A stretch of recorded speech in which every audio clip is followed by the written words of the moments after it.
Mist pressed low over South Meadow that morning, the kind that folded sound into itself and made the world seem small and tender. Catherine lit the stove with practiced hands and listened to the soft breathing of her children. A kettle began to murmur. The old clock on the mantel ticked like a polite visitor. She washed with cool water from the basin and pinned up her hair. The glass showed her a clear brow, pale from months indoors, and eyes that had learned to keep their own counsel. She drew a shawl over her shoulders and stepped to the bed where Thomas and Eliza lay tangled in quilts. "Up, my lambs," she whispered, and the word warmed the cold. "The day will not wait for us." Thomas sat up at once, solemn as a little clerk. Eliza stretched, her ribbon slipping loose, and climbed into her mother's lap as if it were a chair she owned. Catherine kissed both foreheads. She loved that their hair still smelled of soap and sun, even in March. They washed and dressed without fuss. Catherine set porridge to simmer and brought out the single book she treasured, a worn volume of sermons bound in fading calfskin. The cover creaked when she opened it. On the first page, her own neat hand had traced the alphabet for little fingers to follow. "A for apple," Thomas said dutifully. "B for bread," Eliza chimed, proud to remember. Catherine smiled. "Today we shall learn patience, which begins fortunately with P." She wrote the letter on a scrap of brown paper, the kind she saved from parcels, and showed Thomas how to keep the tail of the P straight as a soldier. He pressed his lips together and tried very hard. Outside, crows made a ruckus in the hedgerow. A cart went by on the lane, wheels muttering on ruts, the driver not bothering with a greeting. The meadow beyond the cottage was washed in pearly light. Stubble from last autumn broke the ground like a bristle brush.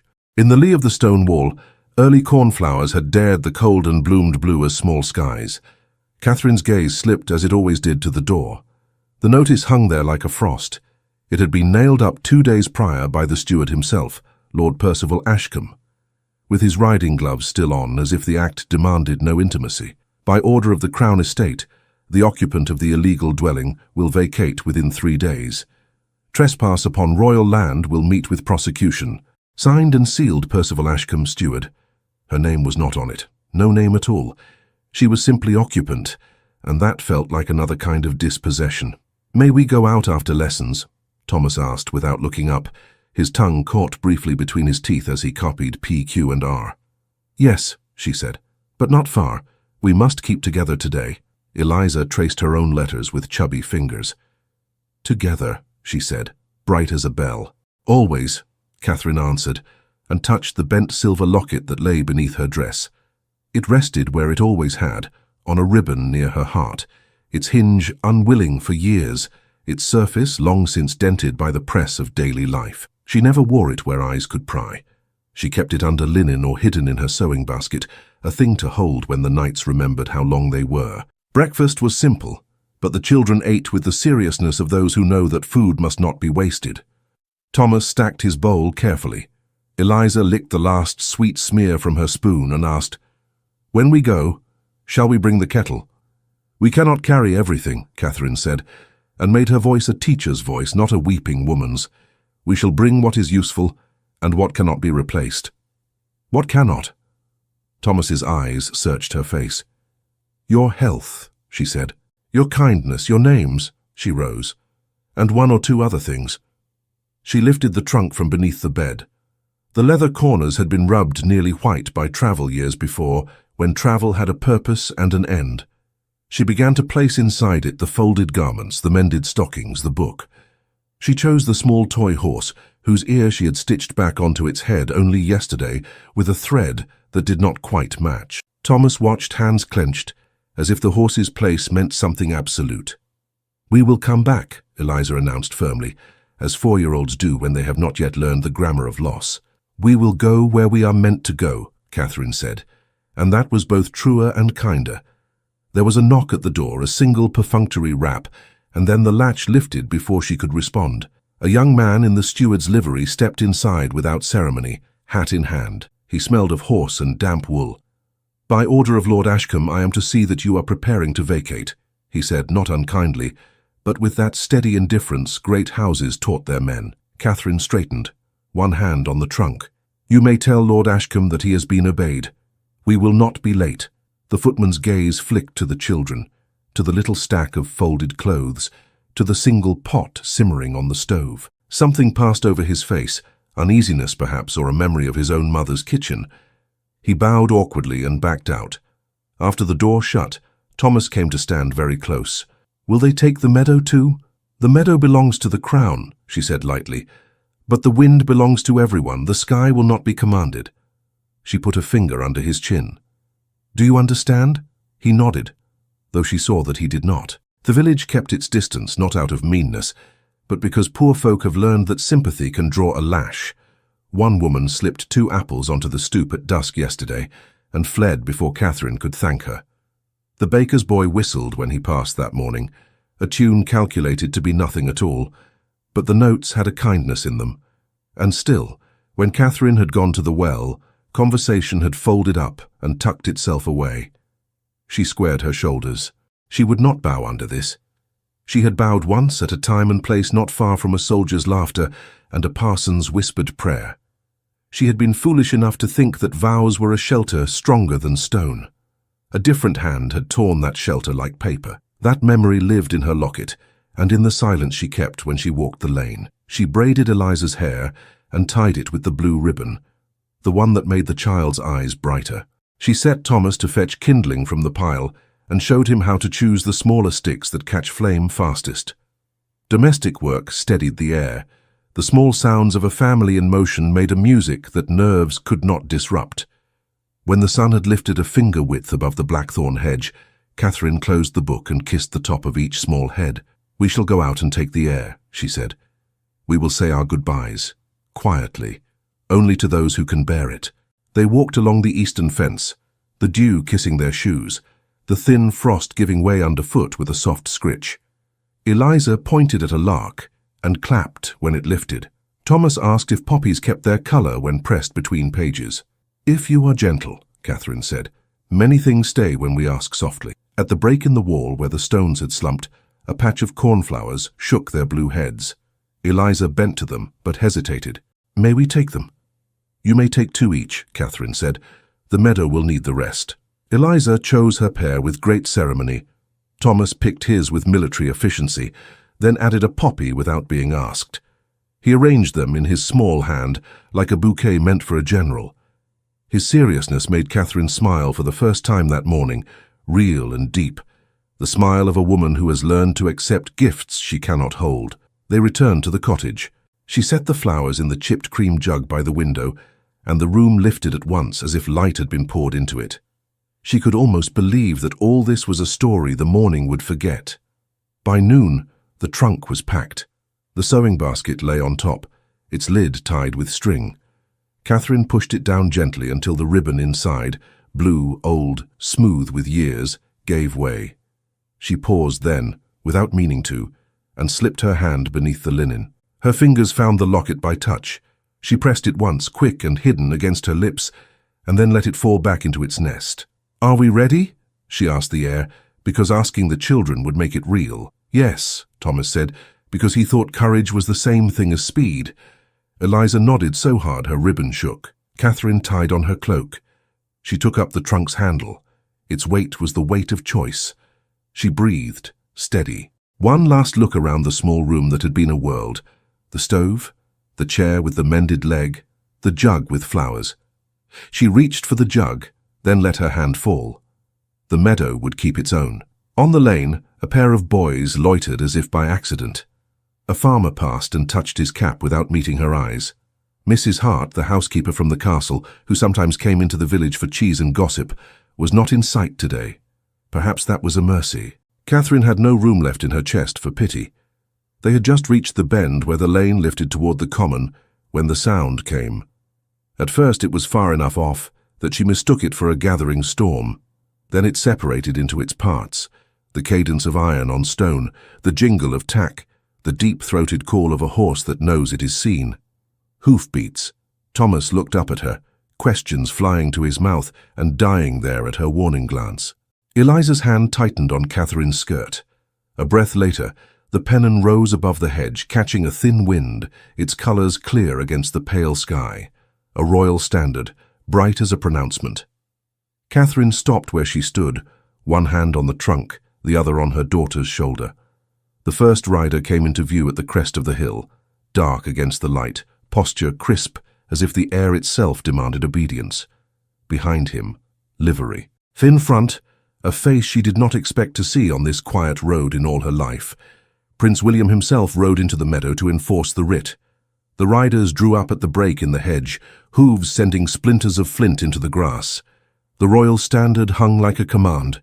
Villagers came from doorways and lanes the way swallows come to a wire, silent, curious, cautious. Prince William sat his horse with the ease of a man who belonged anywhere he chose to stand. His coat was plain for a prince, dark and well cut, his gloved hands quiet on the reins. Only the set of his shoulders betrayed the habit of command. He surveyed the cottage, the trunk, the woman with a straight spine and a simple cloak, and the two children pressed close to her skirts. Behind him, Lord Percival Ashcombe smoothed the edges of the writ he had brought, the paper crisp as fresh ice. His mouth had the permanent bow of a man who believed that his devotion to rules excused any cruelty. He signalled, and a groom stepped forward to take the prince's horse. William dismounted without haste. His boots touched the earth, as if the earth made terms with him. He came forward a few paces and stopped, leaving space that felt like a test. "Mrs. he began. Not quite a question, not quite an invitation. "Catherine Harrow," she said, and lowered her head in the degree that was proper, no more. She felt the weight of every eye on her skin like rain. Lord Percival cleared his throat and unfolded the paper with a flourish, turning his back slightly so that his voice would carry to the gathered ears. "By order of the Crown Estate, the occupant of this illegal dwelling must vacate immediately. Trespass upon royal lands is a prosecutable offence. Failure to comply will result in removal by force and the seizure of goods to cover damages. Signed, Percival Ashcombe, Steward, and countersigned by—" Catherine's lips tightened, but she said nothing. She had already read each word twice on her door, and 3 times in her mind. William's eyes went to the notice nailed to the cottage, and then back to Catherine's face. There was nothing to soften in his expression, nothing to harden. It was simply a face that had learned early that it could not please everyone, and must not try. He spoke as if each word had been weighed before morning. "Do you understand the law as it stands?" he asked. "I understand the words that have been used to hurt me," Catherine replied, her voice steady. "I understand that my dwelling stands where it is unwelcome. I also understand that I have 2 children, and nowhere to set them that is not this earth." She lifted her chin.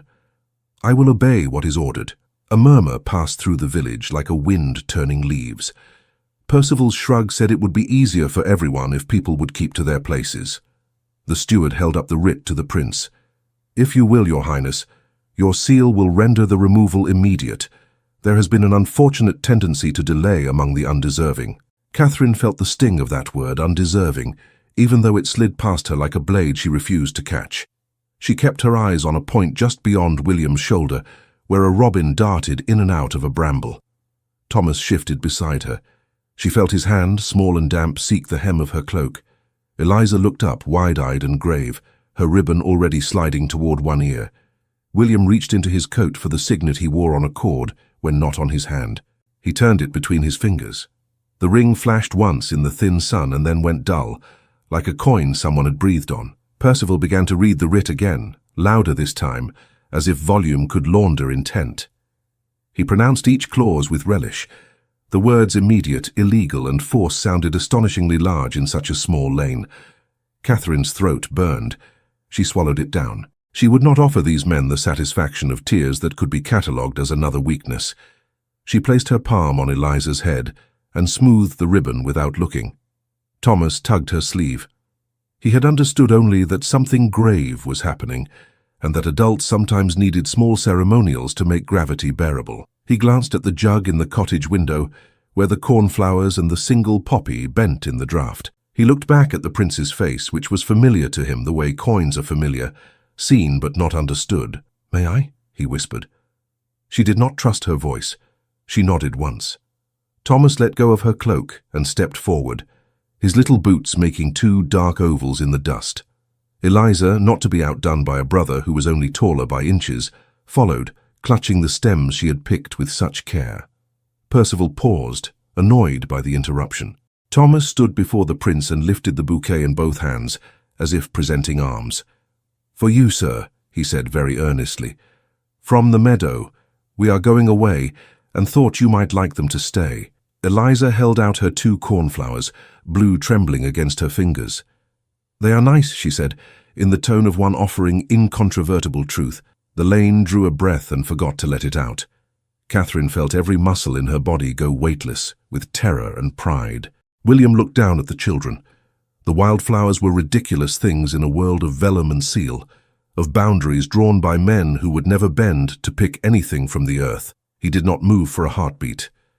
Then he took the bouquet, as if accepting a dispatch on the field, care and gravity in equal measure. "Thank you," he said, and the words were softer than the rest of his voice had been. He looked at the petals as if they had some code in them he had not yet learned to read. The hand holding the signet closed slowly, as though the metal had grown warm. Thomas, uncertain whether that was enough, did the only other thing he knew. He straightened his small body, lifted his right hand with all the precision he could summon, and gave a salute he had practiced in secret behind the cottage more times than his mother knew. The movement brought a light into his face that chased away its pallor for a moment and made a dimple appear that did not often show. Catherine saw that dimple and felt that old ache, the one that lived under the locket. She pressed her palms together to keep from reaching for him. William's mouth tightened a fraction, then eased. He had been saluted 1,000 times by men who owed him obedience and wished him dead, by boys who wished to be men and did not understand the cost. This salute was different. It carried no ambition, no calculation. It was a child's offering of order to a world that had just buckled. Eliza, pleased with Thomas's courage, stepped closer still and touched the edge of the prince's coat, as if checking the quality of the cloth. "It is very smooth," she pronounced. Percival flicked a look of alarm at the proximity, then recovered his disdain. He moved forward, snapping the writ to attention as if paper could stand at parade. "Your Highness, if I may, time and precedent require—" Catherine found her voice. "Children," she said, "come back to me." They did, obedient, slipping to her sides like small birds finding a hedge. She set a hand on each head, felt the warmth of them, and wondered what warmth was elsewhere in the world for those who could command it through walls. Percival extended the writ again, his tone sharpened.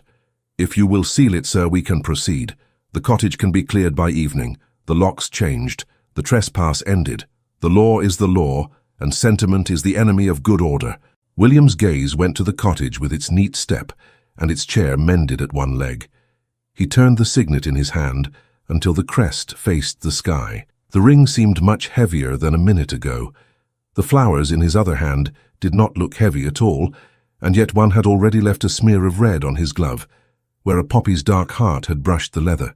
He drew a breath that no one would have noticed if they had not been watching his chest. A crow shouted from the hedgerow, furious at something that had nothing to do with any of them. Percival's lips thinned. He gestured to the footman.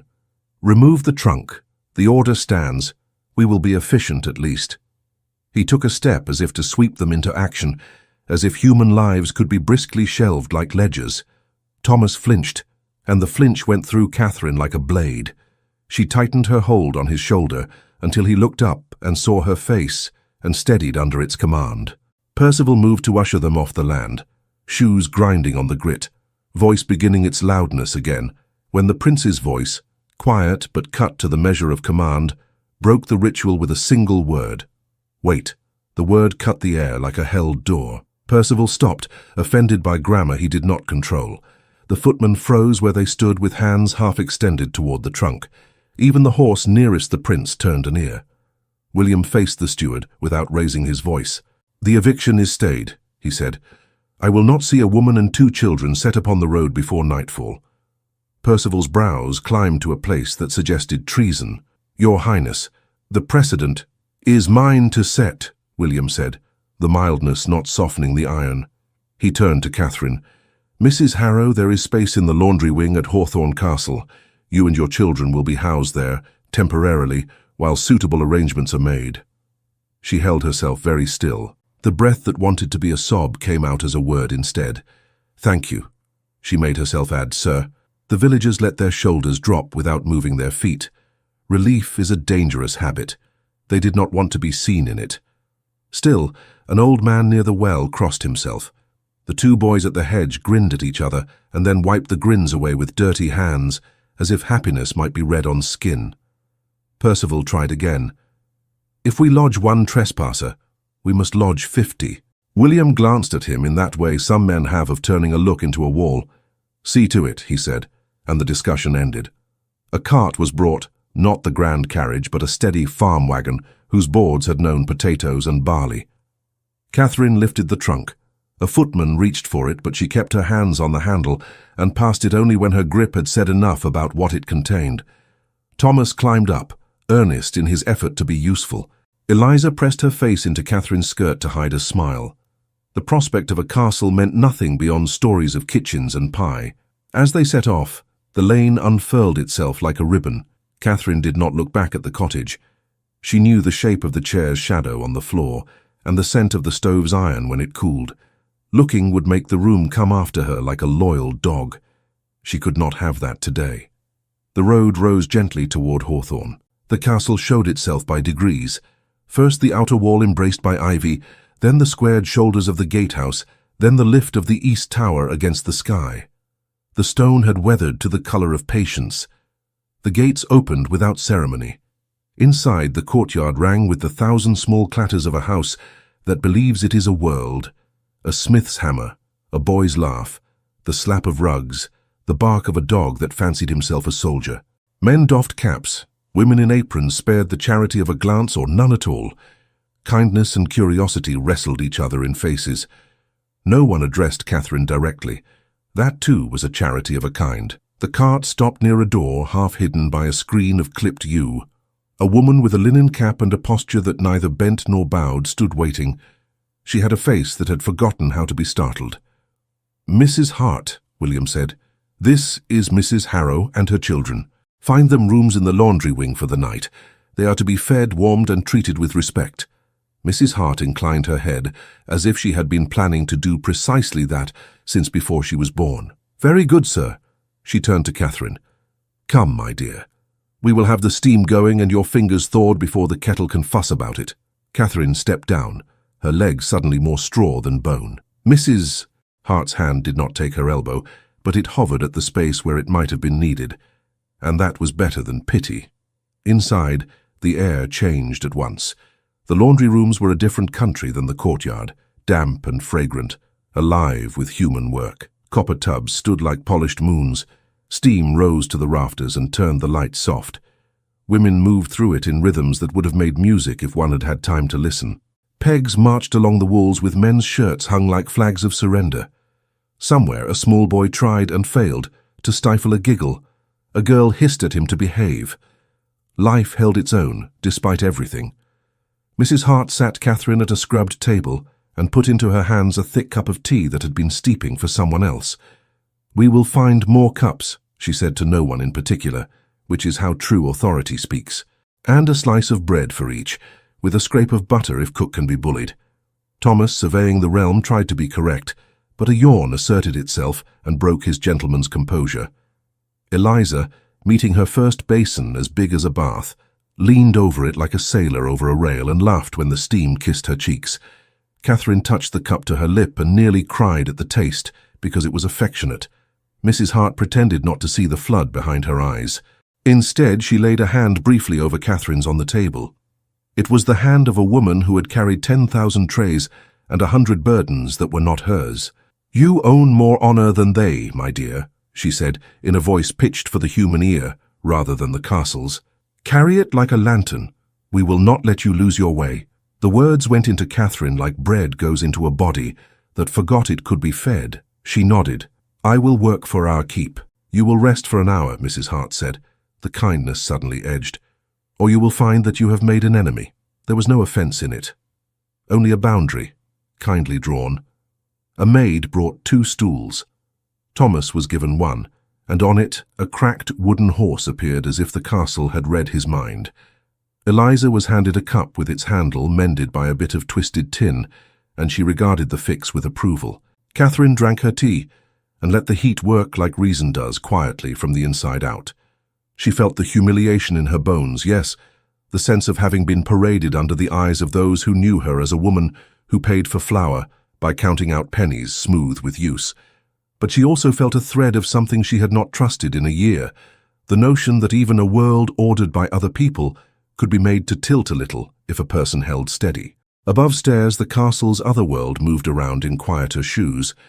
William went to his study, while his horse was led away. The room held a simple desk and a window that took the measure of the east lawn. On the wall hung a map of the estate, and, more intimidating than that, the portrait of an ancestor whose idea of mercy was probably leaving a conquered village with half its goats. William sat and took up a pen.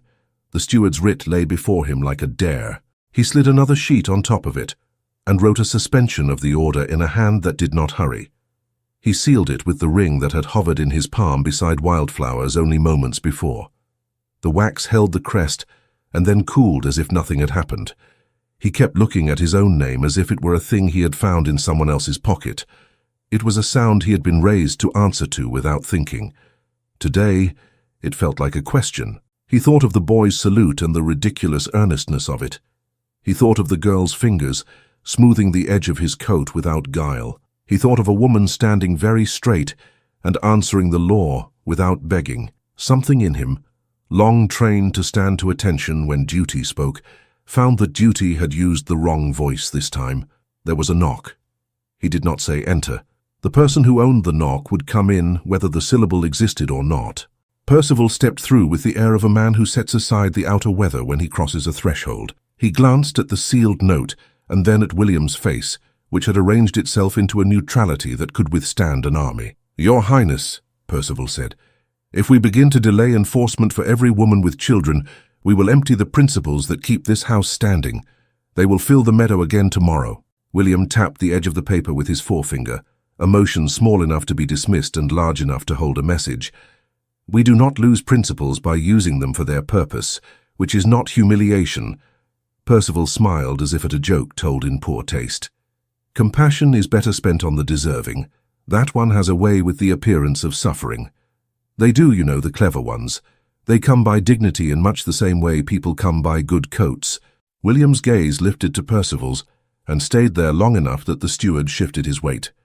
"That will be all," William said. He did not raise his voice. The dismissal was complete. Percival bowed himself out, face smooth again, but a small rage ran along the edge of his mouth like a blade tested with a thumb.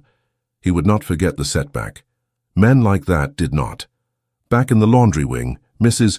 Hart had commandeered a pallet for the children behind a screen, where clean linen hung in sweet folds. Thomas allowed himself to sit on the edge, then tipped and was asleep with his boots still on. Eliza curled beside him with the artless grace of the very young, her hand flung open, palm up, as if the morning had finally convinced her it did not want anything from her. Catherine stood for a moment and watched them breathe. The rise and fall of their chests made her think of boats on a quiet tide. She brushed hair from Thomas's brow and felt the small heat that children carry like their own weather. Here, at least, air was warm and no one shouted. Mrs. Hart returned with a basin and a cloth. "Warm water," she said. "For your face, it changes the way a person meets the world." Catherine wiped her skin and winced at the tenderness she had been too busy to notice.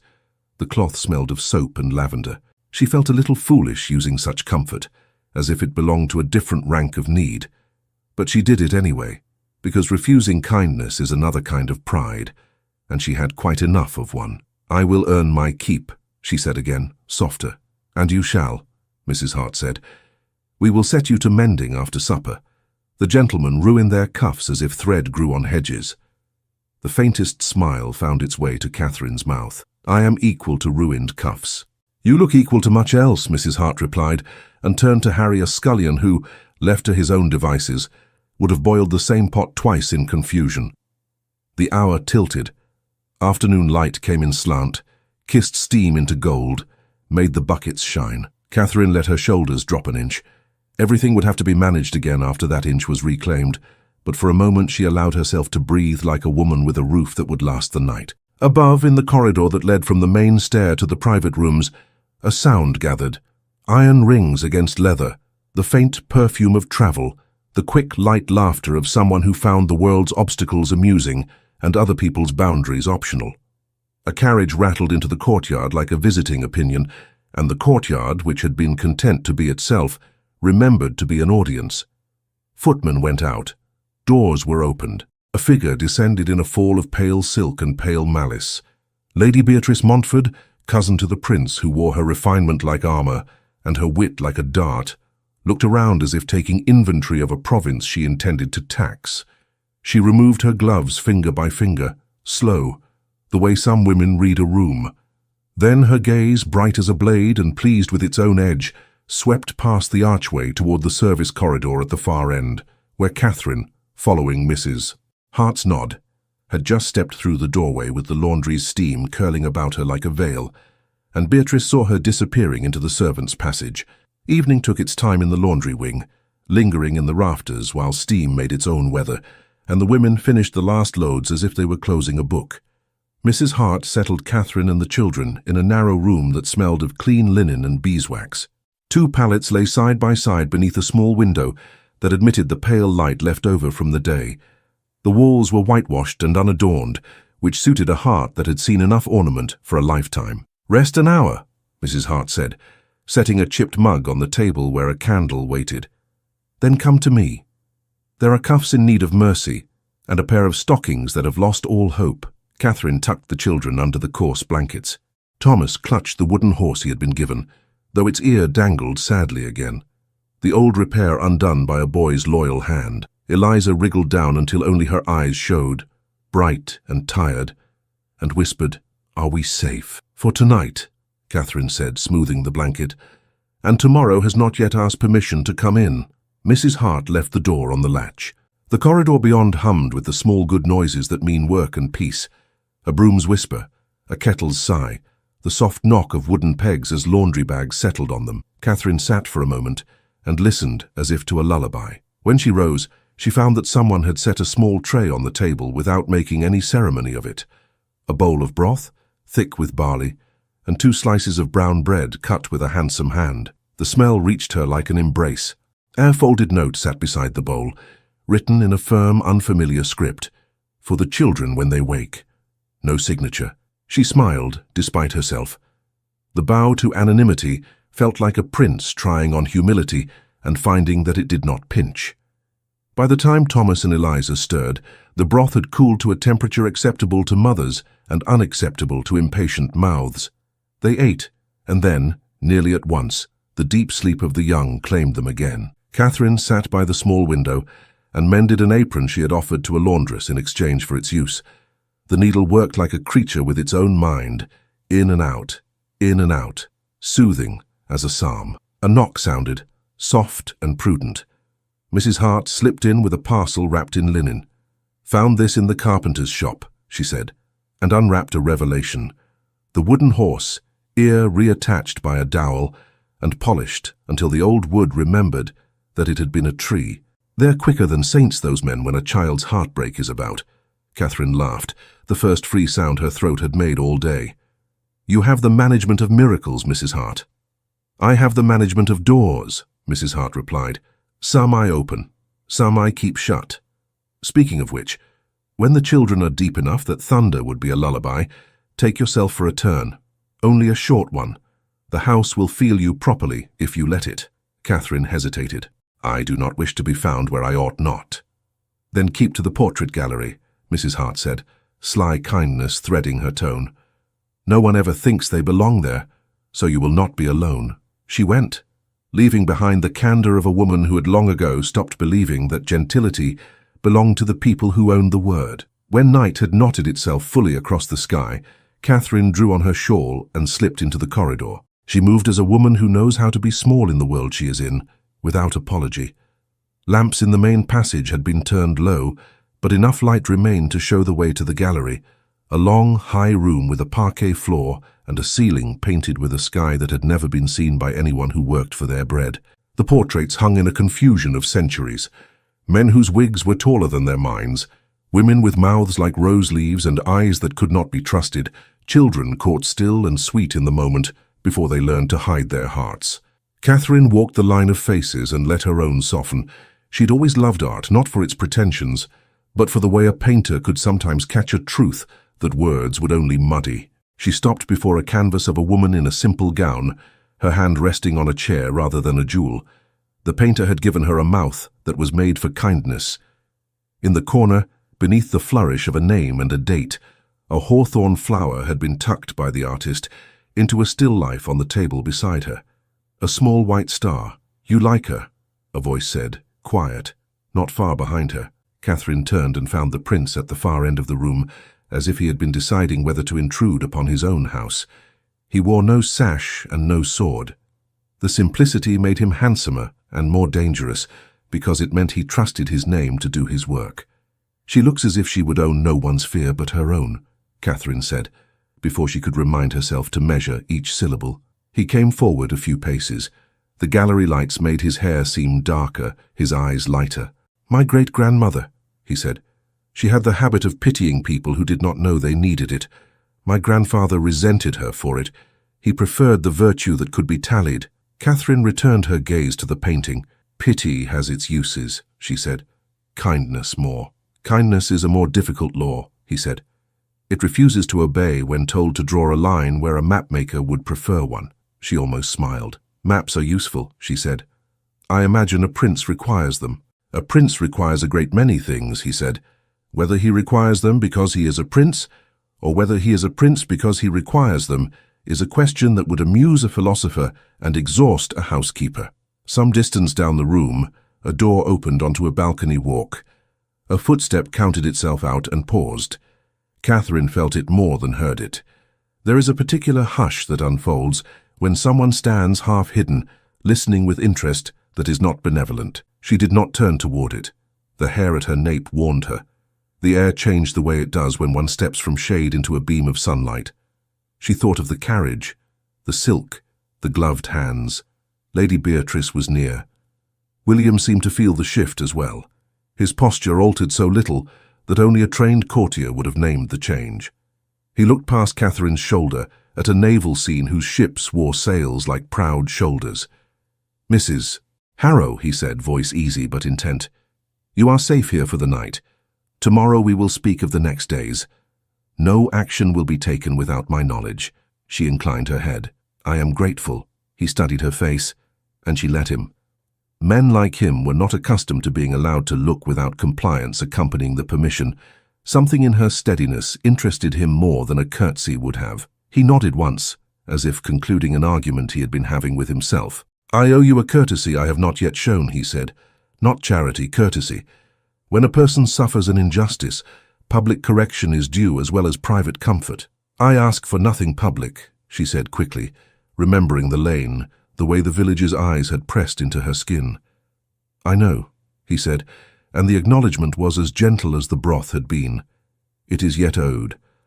I intend to offer you my arm at the Nottingham Assembly tomorrow evening." She blinked. The room did not tilt, but it considered it. "Sir, there will be talk whether I do or not," he said, plain as slate. "Let the talk be of what I choose, not what I hide. If I walk into that room with you, some mouths will close and others will open, but they will open on different words." She thought of her children, of Thomas's salute, of Eliza's trusting breath against her cheek. She thought of dresses that were not hers and shoes that did not belong to her feet. She thought of the cost of being seen and the cost of being erased, and how each had nearly undone her. "Princes may choose the words others speak," she said softly. "Women have fewer choices in that regard." "Not in my house," he said, and the quiet in his tone dared contradiction. "I cannot change the centuries before we were born. I can change the next evening." Her mouth set. "At what price to you and to me?" "To me," he said, with a half-smile that did not reach the old sorrow in his eyes, "the usual, counsel without courage. To you, the sharpness of women who have never had to count their coins, and men who fear they will. But you will not go unarmed. My arm is not armor, but the room will think it so." From the balcony walk, a thread of laughter unwound and died. Beatrice had heard enough to season the morning's gossip without burning it. Catherine kept her eyes on the painting. The hawthorn in the corner seemed suddenly to glow in the lamplight, a small star pinned to a memory. "I do not desire the sensation," Catherine said, honest as habit. "I desire quiet." "So do I," he said. "So do most decent creatures. But there are moments when quiet consents to wait. And we must consent too, for the sake of what follows." A movement at the far end of the gallery drew his eye. A footman, brief as a shadow, slipped in and laid a folded shawl over a chair near the door. Mrs. Hart's work, Catherine suspected, arrange comfort and then let men believe they had done it. William gestured, almost apologetic. "If you refuse me, I will not press. If you accept, I will send what is needed. Nothing grand, only what is necessary to keep other women from thinking they may insult you with impunity." She heard the sentence beneath the sentence. Protection, dressed as propriety. The prince was not offering a dance, he was offering a shield. "Why me?" she asked, before she remembered that such a question could be taken for vanity. His answer surprised her with its simplicity. "Because I gave an order without thinking," he said. "And the cost of thinking late belongs to the person who thought late, not to the person who would have had to bear it. Because your children handed me wildflowers, and I have been handed worse in my time, when I deserved it more. Because," he added, as if the word were a pebble that had to be set down, "it is right." The balcony step retreated like a cat that has learned what it wanted. Beatrice would dine on this for a week and still find herself hungry. Catherine let out a breath she had not known she kept caged. She looked at the painted woman's steady mouth, then at the prince's tired eyes. She thought of Mrs. Hart's lantern, the one she was meant to carry. It would be brighter in a room full of people who wanted it extinguished. He waited without fidgeting, as if accustomed to the space between question and reply, as if he had learned somewhere that forcing answers was the worst way to get them. The candlelight caught the edges of his hair and made a thin crown of it. He did not look like a man who enjoyed the theatre of being seen. That too mattered. The children slept 2 floors below, their bodies warm under borrowed blankets, their breaths counting seconds the way clocks cannot.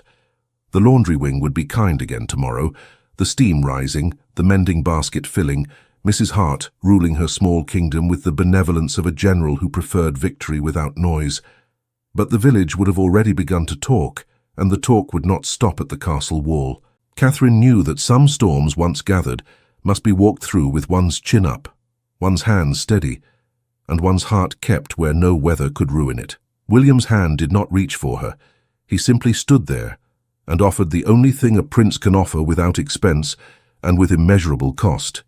His name in the sight of other names. The gallery waited. The painted eyes watched. Somewhere, a clock finished the work of marking an hour. He said, again mild and immovable, "Come with me to the assembly." Catherine lifted her eyes to his, and she must answer. "Yes," Catherine said, the word plain as bread and twice as necessary. "I will go." Mrs. Hart received the news as if she had been expecting it since morning. Before Catherine had found her room again, a maid was already on her heels with a bundle tied in blue ribbon and a box that smelled faintly of cedar. "Do not argue," Mrs. Hart said, forestalling protest with a raised palm. "You are doing the house a service. We will do you one in return." Inside the bundle lay a gown of dark green silk, plainly cut but well made, the kind of dress that lets a woman's dignity speak before her poverty does. A pair of gloves, cream but not new, had been mended at the seams by a hand that cared more for utility than for show. Shoes followed, modest heels, the leather softened by someone else's steps and ready to learn hers. Catherine ran her fingers over the fabric and was glad of the color. Green suggested life rather than opulence. In the mirror, a small one with a spot of fogged silver in the corner, she gathered her hair and smoothed it into order. It seemed a pity to hide its softness, but the shape suited the gown and the occasion. Mrs. Hart's comb, a plain tortoiseshell, held everything where it ought to be. "You will be seen tonight," Mrs. Hart said, fastening the last hook with deft fingers. "Stand the way you did before the portrait. Breathe. Let them think what they like. Your own thoughts are not theirs to arrange." "Do I look as if I belong?" Catherine asked. "You look as if the room will have to make room for you," Mrs. Hart said, and smiled, and handed her a shawl for the carriage. Thomas and Eliza woke in time to see their mother transformed. Thomas stood very straight, which was his way of showing admiration. Eliza put both hands to her mouth and whispered, "You are a lady." "I am your mother," Catherine said, and kissed them, and left them with Mrs. Hart and a maid who understood that children sleep best when adults do not make a marvel of it. The carriage waited in the courtyard, lamps lit, horses eager. William was punctual. He wore black, the severity of it softened by a linen so finely laundered it might have been light. He offered his hand to help her in, then thought better of the formality, and offered his arm instead, which felt less like display and more like partnership. She took it, and the step up into the carriage felt like a step onto a small stage from which one cannot depart without being noticed. They did not speak much on the road to Nottingham. The dark rolled past the windows in patient fields. The quiet between them was not empty. He said only, when the town's lamps began to show themselves, "If at any moment you wish to leave, you have only to say it." "I will say it if I must," she answered, and turned her hands palm down in her lap to keep them from showing they had begun to tremble. The assembly rooms were already full when they arrived. Carriages queued along the curb like opinions. Inside, chandeliers hung low and bright, spilling their borrowed light onto a floor polished to the shine of virtue in a sermon. The music, a string quartet tucked under the gallery, threaded through the chatter like silken twine binding a package nobody wanted to unwrap yet. At their entrance, sound did not cease, as it sometimes does when a crowned head appears, but it did shift. Conversations changed their posture. Some backs straightened, some gazes darted and then pretended they had been looking elsewhere all along. William's arm kept its easy place beneath Catherine's hand, as if it had been there every day of his life. The master of ceremonies performed a small bow in their direction. William acknowledged him with a nod that said both yes and enough. Catherine felt her heart count its way past the astonishment of being in such a room in such a dress, with such a companion. She noticed details, because details have always been a friend to the frightened. The way the candles guttered near a draughty door, how the papered walls had been touched up where elbows had made a history, the scent of beeswax and perfume layered like sheets on a bed. Lady Beatrice was quick to appear. She had chosen white, as if to enact a parable about purity without preaching it. Pearls lay at her throat, like a chain she did not find burdensome. She smiled at William, a smile trained to mean affection and ownership at once, and then let her gaze slip to Catherine with the slow appraisal one gives a painting hung higher than one is prepared to admire. "What a noble gesture, cousin," Beatrice said sweetly. "One admires a prince who remembers his tenants." "I remember my guests," William said, too courteous to be called curt. Beatrice's brows lifted by the smallest degree. She turned to Catherine. "Mrs. Harrow, is it? How charming. Your gown is nearly perfect. If only the hem, no matter." Her eyes crinkled in false kindness. "Do not be nervous. So few of us notice anything at all." Catherine met her gaze steadily. "How fortunate for those who depend upon being unnoticed." A small spark kindled in William's eye, quickly banked.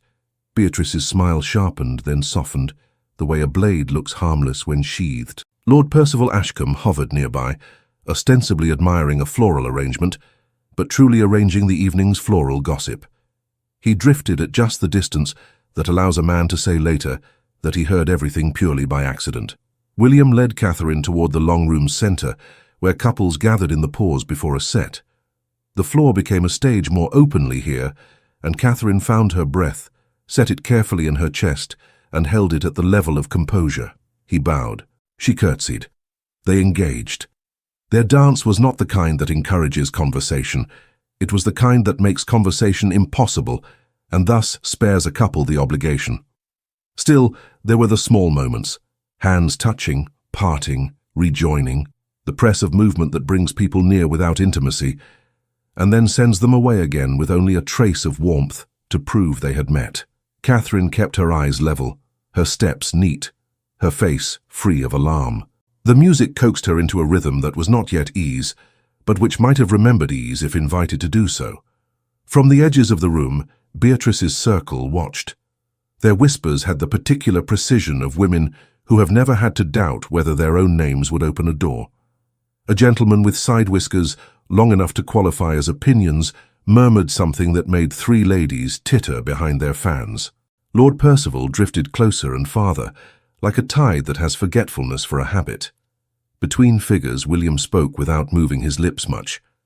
"You have set the room a task it does not enjoy." "What task is that?" she asked, her voice low enough not to be counted as contribution to any chorus. "To think," he said. Her mouth tilted. I have found that some rooms resist, and some conquer, he returned, and released her hand to take another's, as the sequence demanded. They returned to each other and parted again in the pattern. On the third exchange, he looked as if to say more, then did not. Catherine understood that he was husbanding his words for when the music ended, and they would find themselves back on plain ground. When the set concluded, the applause was polite. Catherine felt the press of air around her shift once more, as people decided whether to approach, to ignore, or to pretend indifference. William reclaimed her hand, as if no decision on their part would alter his. He guided her toward a quieter end of the room, where a tray of lemonade stood, and where the less predatory of the assembly found relief from the heat. It was here that a man of 60 years or so, with a fringe of white hair like the down on a thistle, and a face that had taken on the shape of kindness through constant practice, paused with his glass half raised. His gaze went from Catherine's face to William's and back again, and in that movement something like recognition flared, then hid itself as if he had stumbled upon a memory not yet ready to be seen in public. He set down his glass, wiped his hand on a handkerchief as if to make his palm fit for something solemn, and stepped closer. "Forgive an intrusion," he said, bowing to William without civility, and to Catherine with a warmth that did not presume acquaintance. "I am Silas Penryn, vicar of Hawthorne Ridge. I have been told I am due at this assembly whenever I terrorize my parishioners by coming to town." Catherine's hands tightened on her gloves until the seams protested. She knew that name, or rather her bones knew it. Hawthorne Ridge. Ridge. The word ran over her like a shadow and then stopped, puzzled by how it could cast itself indoors. William greeted him with a nod that was both formal and fond. "Reverend." Penryn's eyes rested again on Catherine. "Madam," he said gently, "forgive me. You resemble someone I once knew. Years wear faces into one another until they become a family, and I may have been fooled." Catherine's mouth opened. No sound emerged. The room seemed suddenly much too bright. Penryn took a breath. He fixed his gaze on a point just to the right of her shoulder, as if focusing on memory required him to look at a past no one else could see. "There was a chapel," he said softly, almost to himself. "A winter evening, a hawthorn bloom pressed into a prayer book long out of season, a young man whose coat did not match his bearing, a young woman with a straight back that would not bend for poverty. Forgive me, I have made a fool of myself." Catherine felt the world tilt and settle, tilt again, as if the floor had become a boat. Her hands let go of the gloves without her permission, and they fell, quiet as moths, to the polished parquet.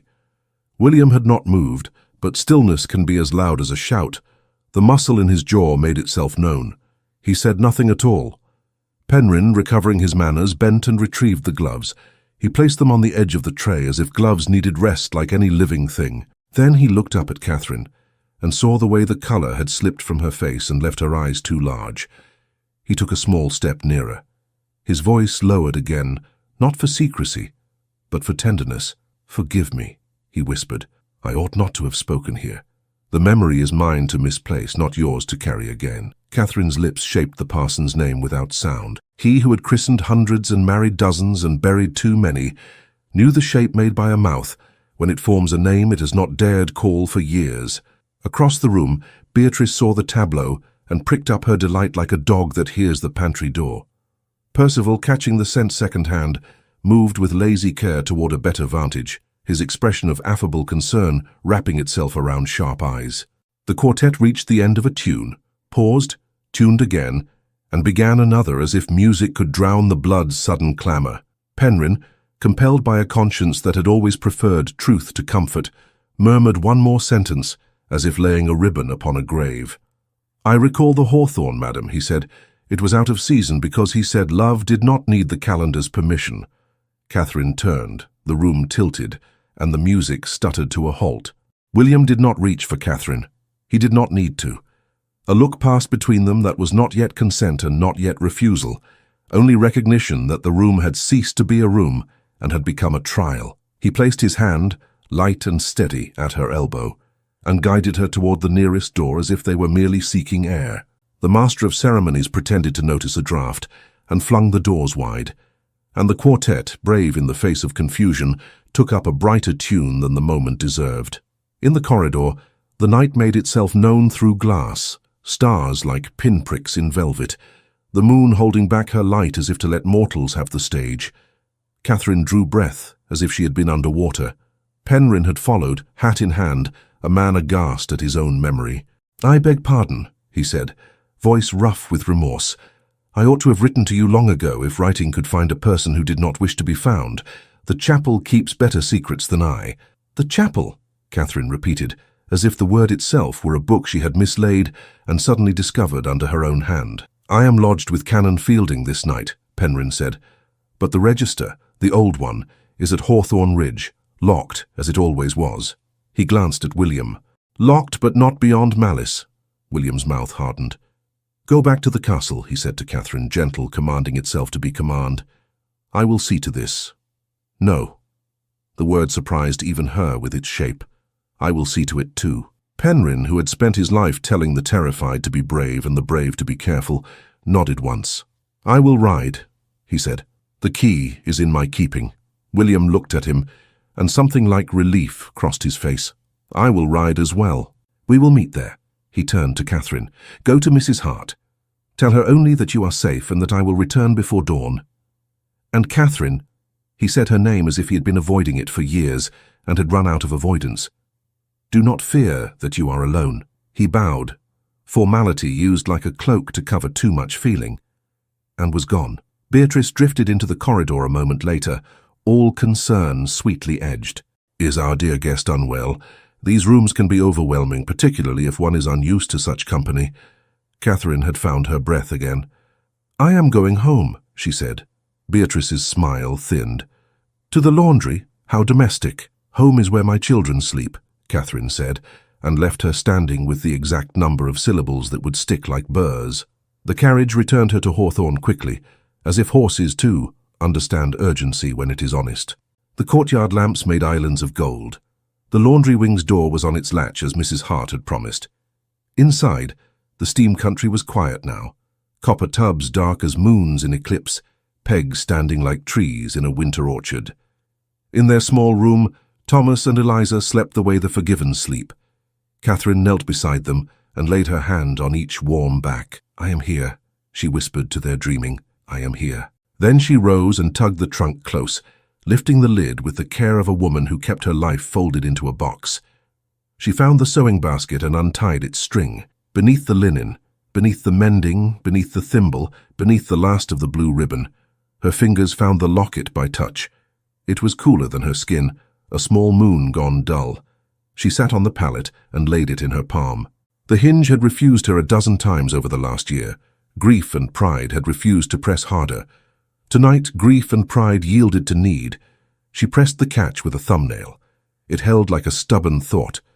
She breathed slow and pressed again. The metal relented with a little sigh, the sound a hinge makes when it remembers it was made to open. Inside, pressed flat and perfect, lay a hawthorn blossom, white and browned at the edges from years without air. Beside it, a tiny sketch. Lines confident and unself-conscious as if the hand that made them had been more certain than the life that followed. The initials were small and unmistakable. W. Her breath went out of her in a long ribbon. The memory came not in a rush but in a sequence. A winter chapel, candlelight ribboning the air, a parson's voice that trembled only when he spoke the word honor, a young man's coat too plain for the nobility in his bearing, laughter held in because joy knew it was a church. A hawthorn bloom lifted from his pocket, like something smuggled out of spring. He had pressed it between the pages of a prayer book and said, very low, "Love does not need the calendar's permission." He had kissed her with care, as if kissing were an agreement to tend a garden together. Later he had gone where ordered, promising letters. The letters had not come. The men who disliked mistakes had found their own way to burn paper. She touched the hawthorn with the tip of one finger, not to take it, only to greet it.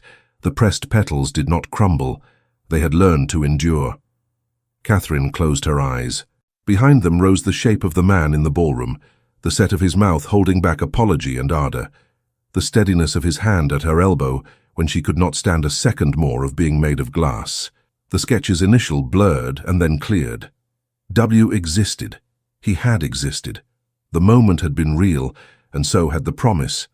The theft of it had not managed to make it nothing.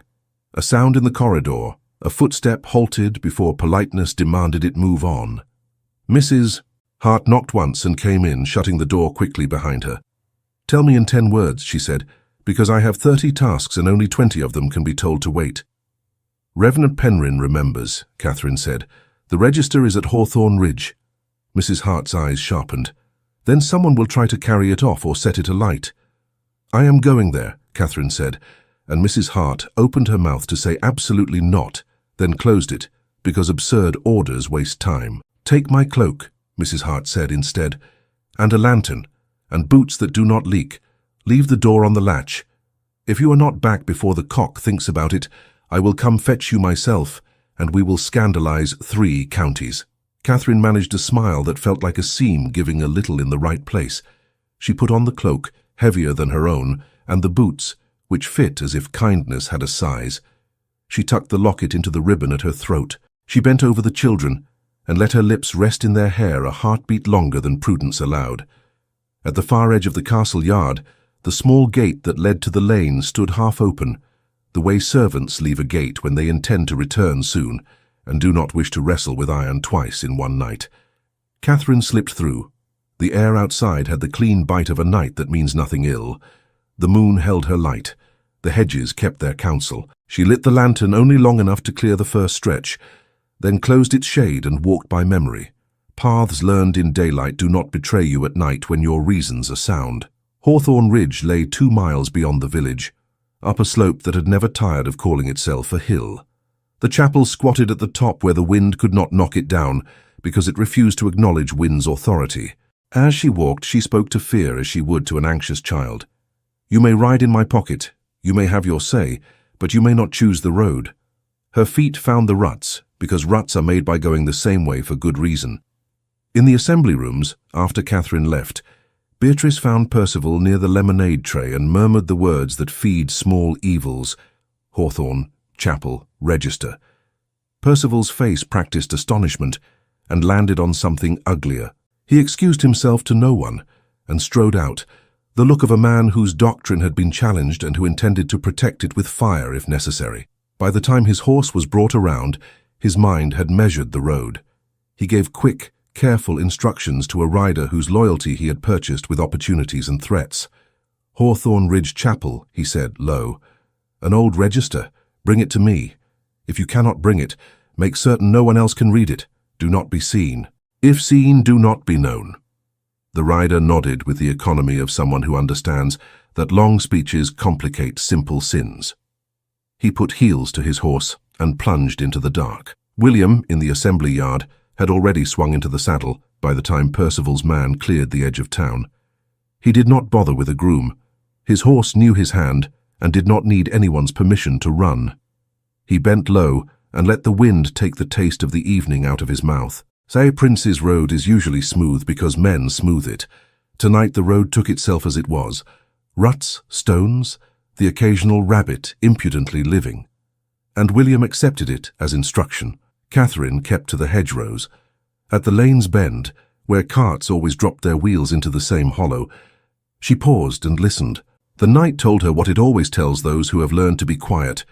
The brook's small proclamation, the fox's neat scold, the far-off complaint of a hinge on a gate no one oiled. Then, faint but growing, the sound that changes decisions into facts. Hooves, not one set, 2 and not together. One from the east the castle way, one from the south track, the way a man would come if he did not want to pass through the village and be seen. Catherine drew a breath and turned her face toward the ridge. The lantern shuttered at her side, the locket warm against her skin, as hooves thundered from opposite directions.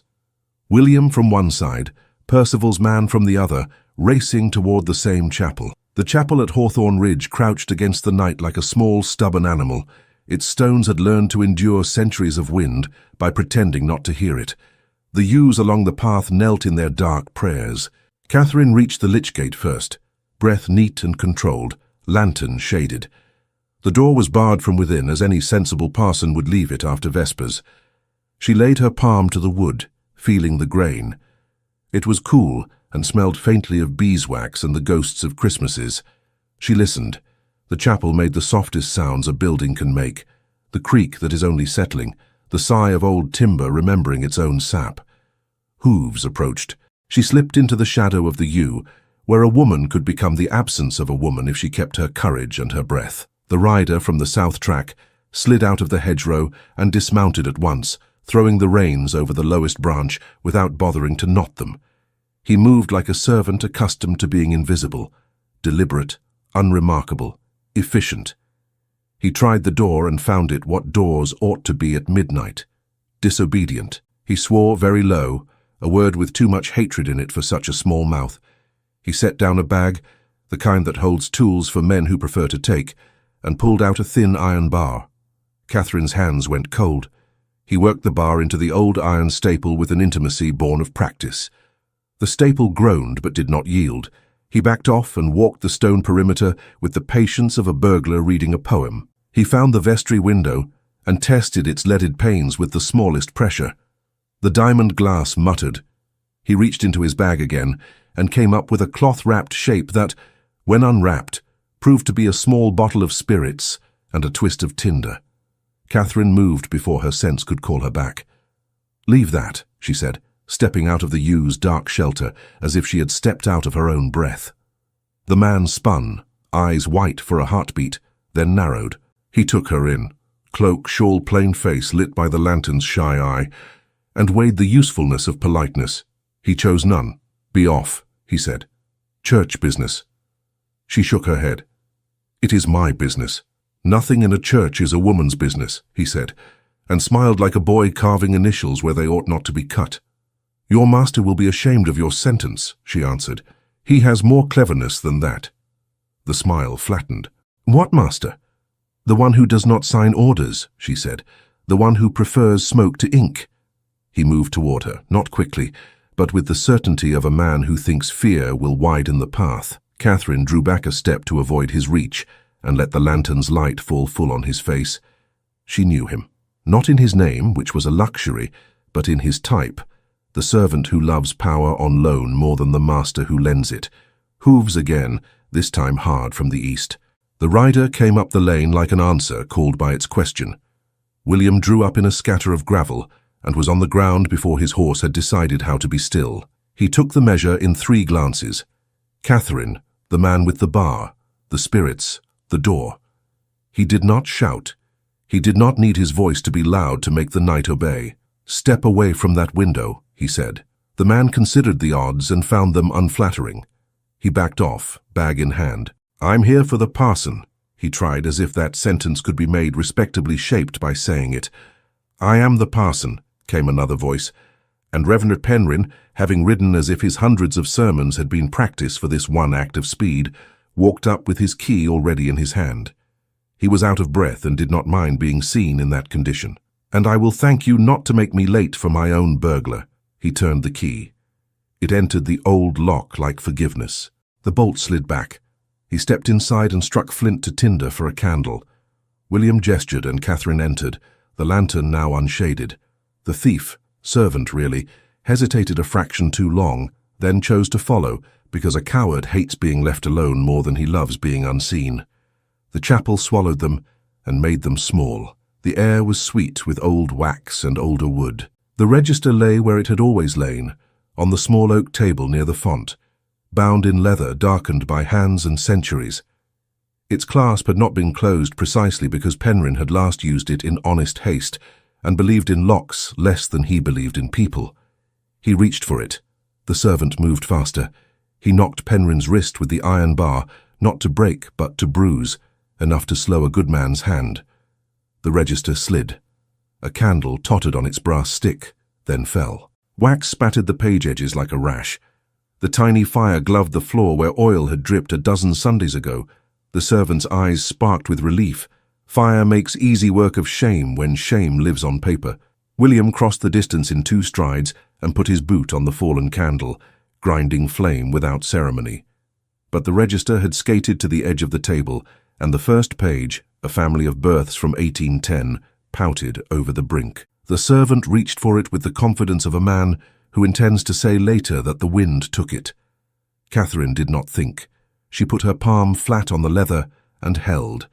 The servant, thwarted, flung his hand sideways toward the remaining candle as if he could shame fire into helping him a second time. "Enough," William said, and caught the man by the wrist. His grip had the long memory of sword drill in it. He did not squeeze hard. He squeezed right. The iron bar clanged to the floor. Penryn, recovering his breath and his indignation, drew the register to his chest with the protectiveness of a grandfather lifting a child. "In the vestry," Penryn said, because sanctuary does not argue, it acts. He led the way and set the register on a table that had been used for bread dough when women had brought such relief to the church as priests forget to award them. He opened the book with a reverence that had nothing of idolatry in it. The pages spoke at once, in the whisper of old paper and the black tidiness of the long-ago clerk, of names, dates, promises made under heaven. He turned to the year, then the month, then the day. His fingers did not tremble now. He found the place as a man will find his own front gate in fog. "There," he said, "there." Catherine leaned in, light pooling over the ink that had been laid down on a winter evening by a hand that had wanted to get everything right. The names were smaller than she remembered, but the truth was bigger.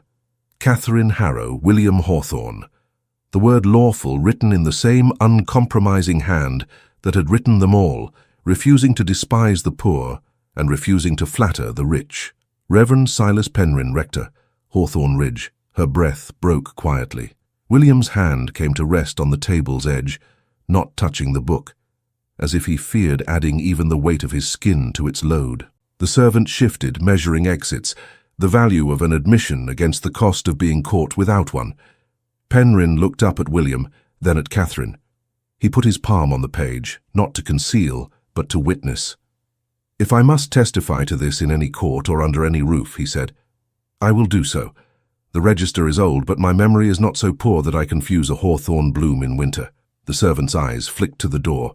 William let him see the door and also his own body between the man and the knight. "You will walk with us to Hawthorne," William said. "You will tell the steward that you failed to disgrace your office. You will hand him back whatever coin he gave you to buy a candle for a church and a lie for the dark. The man made the face men make, when their doctrine meets a larger one." He swallowed. "I do not know the steward," he lied without genius. "You know the color of his horse," William said. "You know the smell of his leather, because he lets you hold his gloves for too long." The truth landed. Men who like to own other men have these habits. They perfume their tyranny and call it favor. Penryn closed the register long enough to carry it himself back into the small nave. There he set it on the table and took up a pen. "An affidavit may begin as a letter," he said. "Later we will fetch witnesses and seals. Tonight I will write what I saw when I was a younger fool," he wrote, the nib scratching like an insect content with its work. Catherine stood steady, lantern light shaping the small world into a place where a person could keep her balance. She felt the fear behave itself. It did not go away. It sat where she had told it. She watched William watching the parson's hand, and in his face she saw not triumph but grief for time misused, for letters not read, for years that had believed themselves necessary and had been, instead, cruel. The servant took a step, one of those steps that intends to become 3 steps, then 5, then flight. William did not look at him. "If you run," he said, conversational as a man asking for more salt at supper, "I will send Beadle Hart to fetch you, and he fetches nothing gently. Stay. Think what you will. Learn something." The man stayed. He watched the parson write and did not know what he was learning. Perhaps later he would. Penryn sanded the affidavit and blew the grit away. He folded the paper and handed it to Catherine first. "Read it," he said, "because women are always made to sign what they have not read." And he refused his church that sin. She read. The lantern gilded the words mercy and law until they looked like kin instead of quarrels. She nodded. William read next, mouth tightening again at some loss the sentences represented. He nodded too. Penryn enclosed the paper and tied it with thread that had once fastened a packet of tea, every scrap repurposed in service of a better thing. "Now," he said, voice lighter only by a hair, "the sensible part, how to keep this safe from a bonfire." "We will take it to Hawthorne," William said. "My study has a safe that was made when my grandfather believed thieves were cleverer than the clergy." Penryn smiled, brief and kind. "They are clever enough to keep me employed," he said. He turned to the servant. "You will come and you will meet my churchwarden, who can tell when a man lies even when the man thinks he is still telling the truth." They stepped out into the night again. The wind had not improved its manners, but it did not worsen them either. The horses blew steam like dragons almost persuaded to be domestic. William helped Penryn mount. He held Catherine's elbow as she stepped up onto the borrowed mare the parson had ridden, an old creature who knew how to be trustworthy. Catherine's skirts arranged themselves without fuss, as if they too had decided to be brave. They rode down the ridge together, slow enough that the register would not feel as if it were being hunted. The servant came behind on foot, because dignity can be taught in little lessons. At the bottom of the hill, the lane widened and accepted them with the civility of a road that has carried more than one kind of journey. By the time they reached the castle, a thin seam of light had begun under the east. The courtyard had not yet woken, but it had begun to think about it. William handed his reins to a sleepy groom and led them not through the great doors, but through a side entry that had been meant for people who had business instead of ceremony. In his study, he spun the dial on the iron safe, the old mechanism complaining and obeying in equal measure. He placed the register inside as if laying a child into a cradle. He set the affidavit on top and closed the door. The heavy click sounded like a conversation finished. Penryn sank into a chair without apology. He took off his hat and put it on the floor beside him, the way a man does who intends to respect even his own hat when truth is in the room. "I am sorry," he said, looking at Catherine, "that I was late, that I am old, that I did not batter down doors with my sermons when doors were being shut against you." "You baptized the first light of my life," Catherine said, and surprised herself with the sentence, because she had never said it aloud. "You have done enough for me tonight to cover many late mornings." William stood by the hearth without leaning on it, though he looked as if he might have liked to lean. There was tenderness at the edges of his face now that could not hide entirely when weariness made it impatient with propriety. "We have the truth," he said. "The question is, what will be done with it?" Catherine's hand went to her throat, to the locket she had tucked back into its ribbon. "We will not let it be burned," she said. "Whatever else, we will not let it be burned." A sound carried in from the courtyard then, not loud but certain. Bells. Slow at first, then gathering themselves into the pattern that tells a house to come awake. Not chapel bells, richer than that. Hawthorne's bells calling for a different kind of worship. A footman, pale with duty rather than fear, knocked and entered. He looked briefly at Catherine and Penryn as if to remind himself to be a man in a room and not a rumour. He bowed to William. "Your Highness," he said, "you are summoned to the Great Hall at dawn. The Privy Council requests your presence to speak of your imprudence." Dawn washed the study in a pale, reluctant gold. The footman's message had left the room colder than it had been. William dismissed him with a nod, and then stood very still, as if stillness might give him another minute to decide who he intended to be.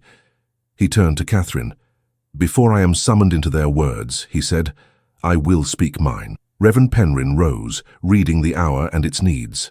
"I will wait in the anteroom," he said, collecting his hat. "A parson's patience is a disease I encourage." When the door closed behind him, silence consented to stay. Catherine's hands were steady now, because steadiness had been needed so thoroughly that her body had given into it. She looked at the man before her without averting, because the night had stolen the uses of pretending. William took one step, then another, as if approaching a shy creature who might bolt. He stopped short of reaching for her. "Catherine," he said, and the name came out on a breath that was part apology, part prayer. "I married you." The sentence did not require an answer. It asked for acknowledgement of a shared world. She gave it with her eyes. "I meant to be a husband," he said. "I meant to be a man who writes each day into a better one for the woman who trusts him. Then the world I had been born into, its rules, its disguises, its cowardices, closed its hand around me. I wrote letters that did not come.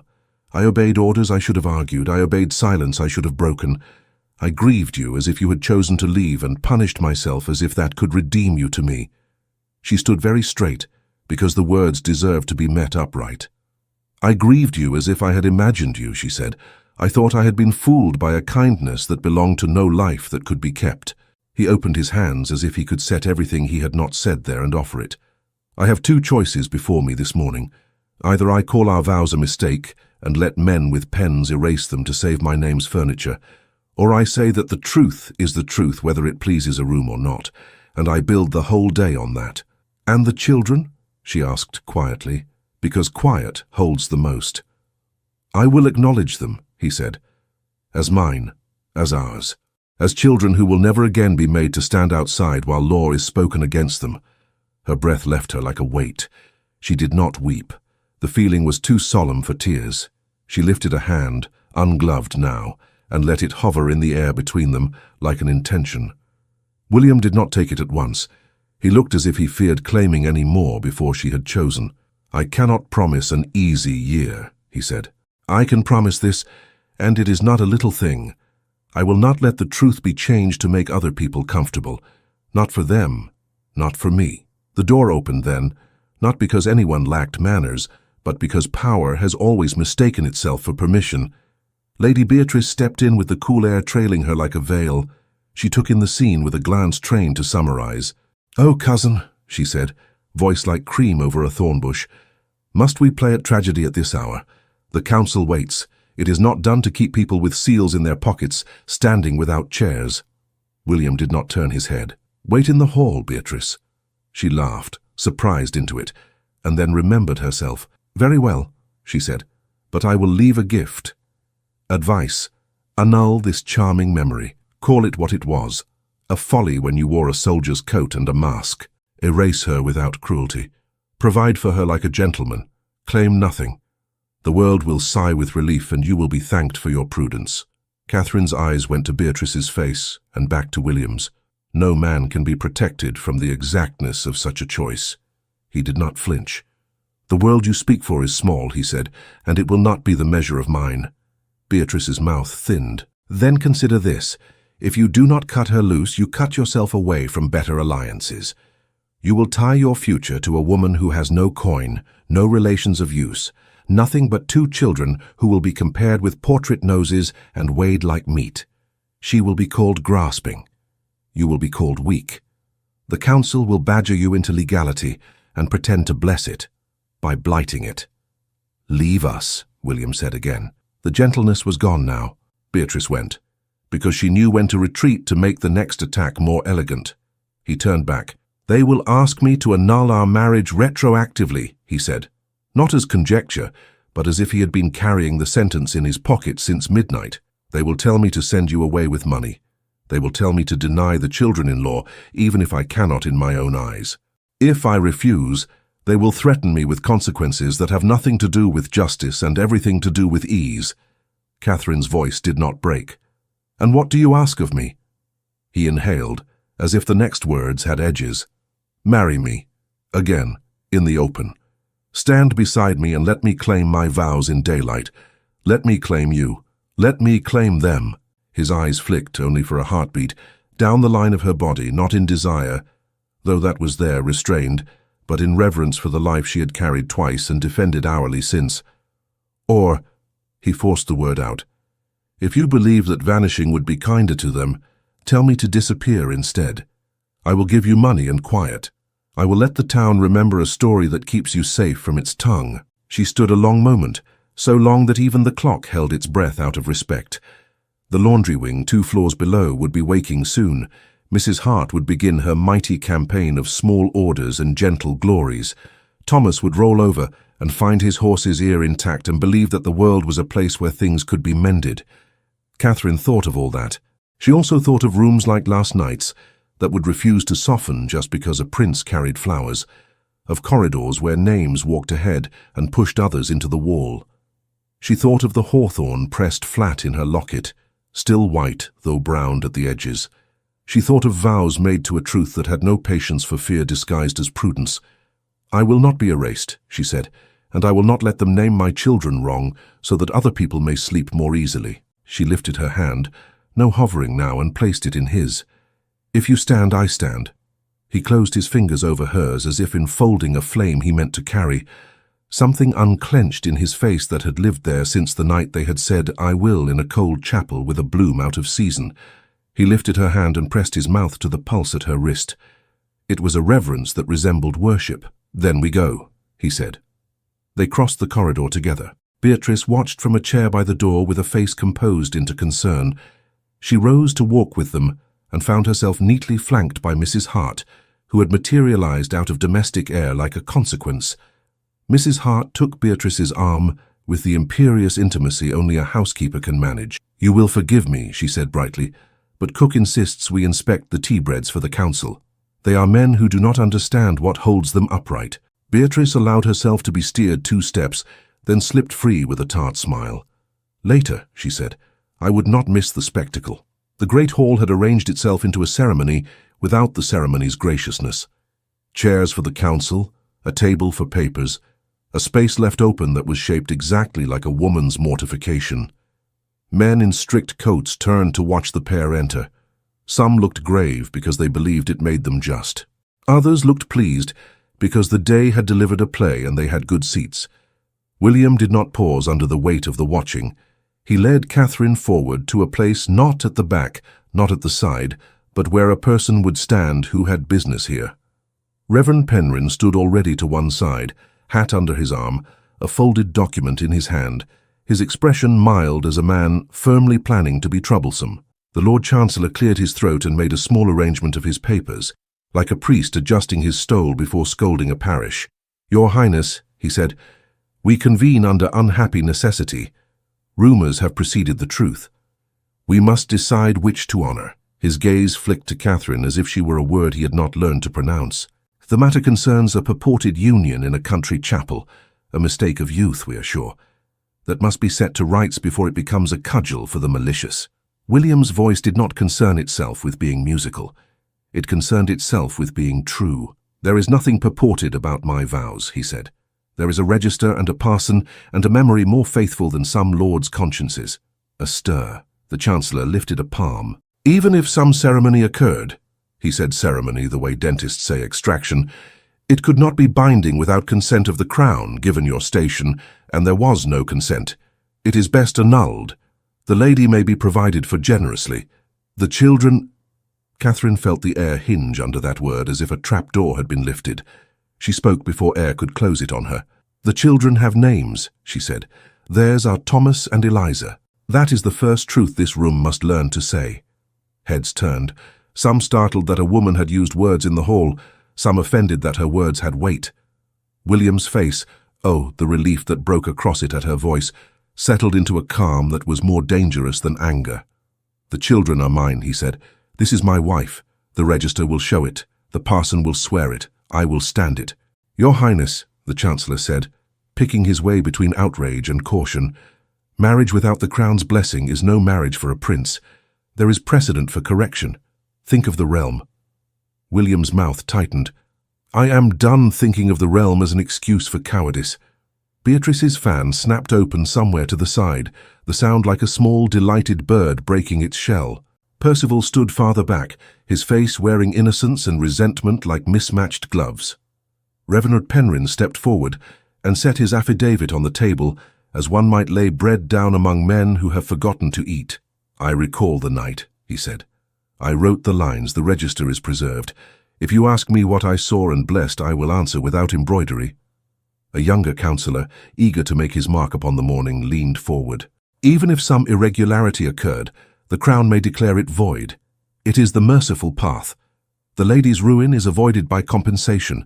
The prince's course is honoured by protecting him from himself." Catherine's hands closed at her sides. She imagined Mrs. Hart's lantern and lifted it in her mind.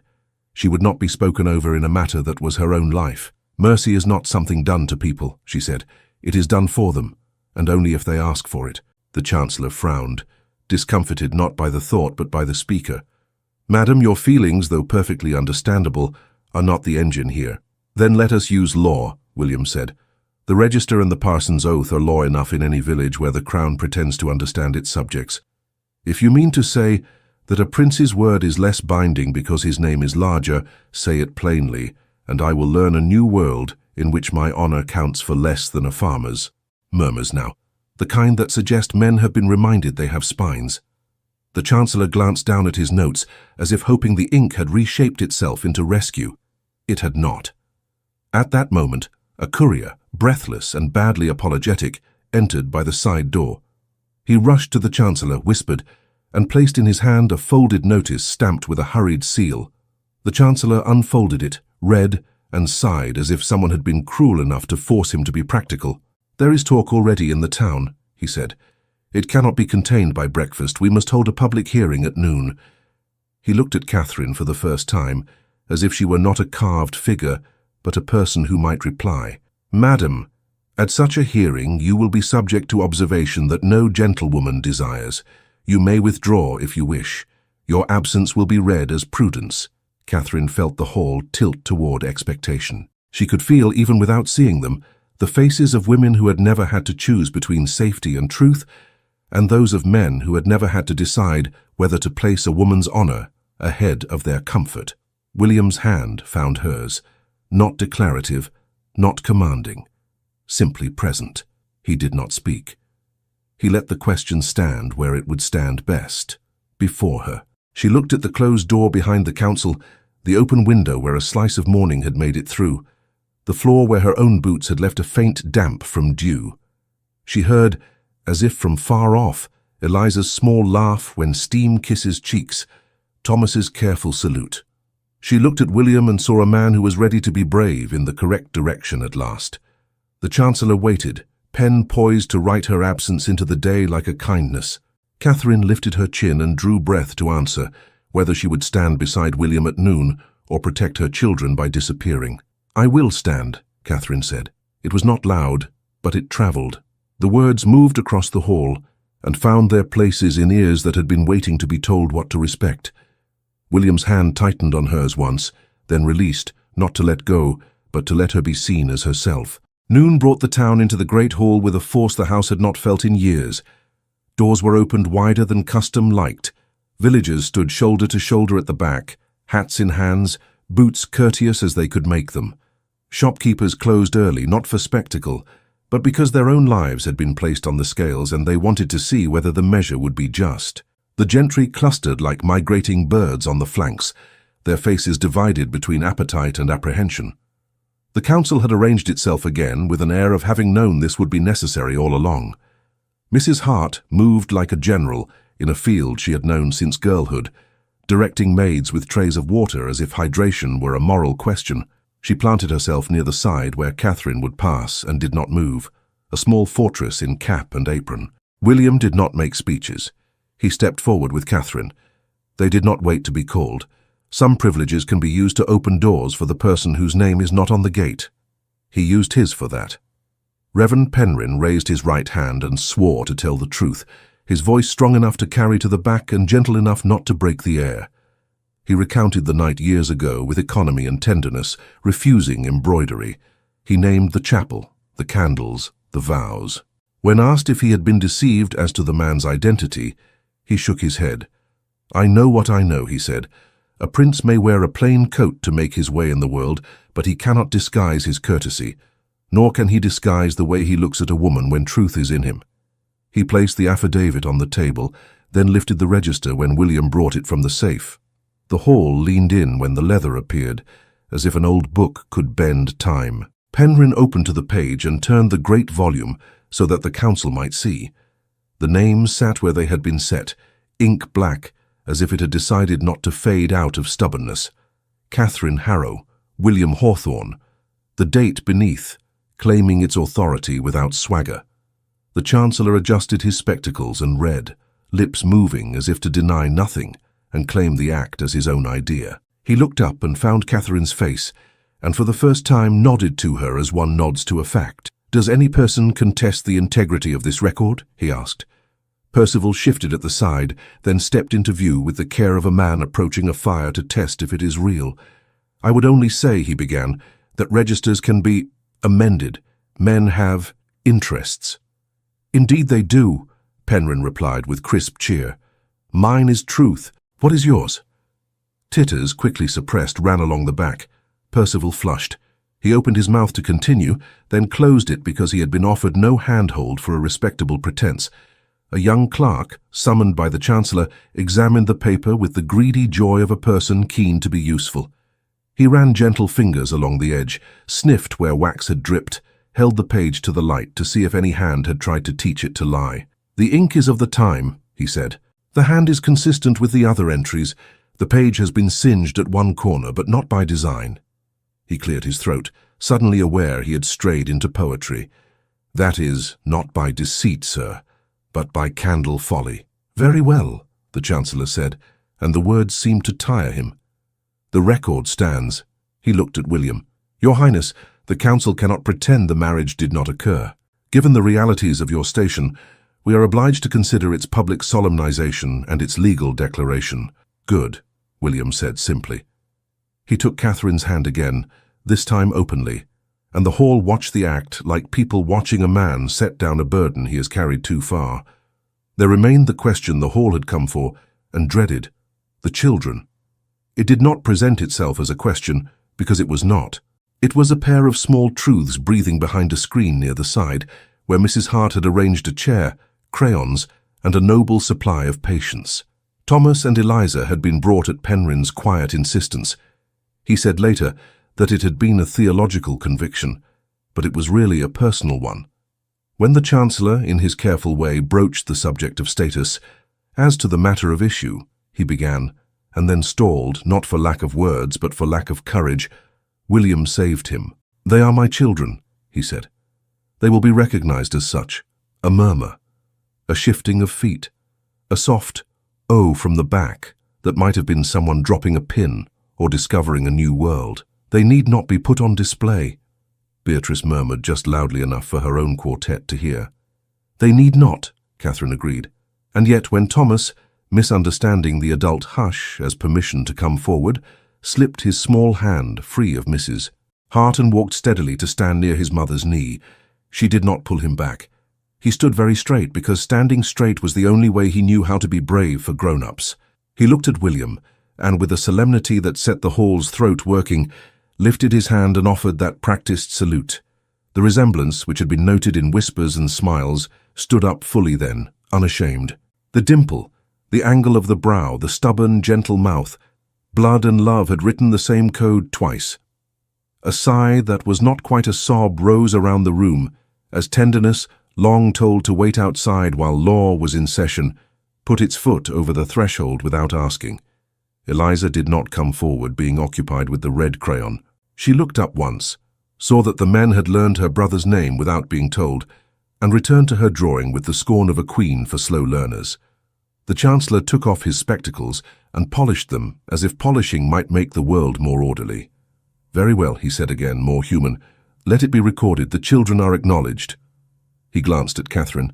"And their mother's name enters the book not as a courtesy, but as fact." William turned then to where Percival had tried to fold himself into the tapestry. "Lord Ashcombe," he said, voice like daylight on frost, bright and without heat, "last night you ordered a man to steal or ruin a church record. He failed. You will give me the names of all those you have paid for such errands. You will then resign your stewardship. Your accounts will be audited by someone who prefers numbers to narrative." Percival rallied his pride. "Your Highness, I have served the estate for—" "You have served yourself in the name of the estate," William said, not cruel, simply finishing a line. "You are dismissed." An exhalation ran through the room the way a wind passes over wheat. It did not laugh, it did not cheer. It recognized justice as a shape the body has always known it should make, and was relieved to see it made.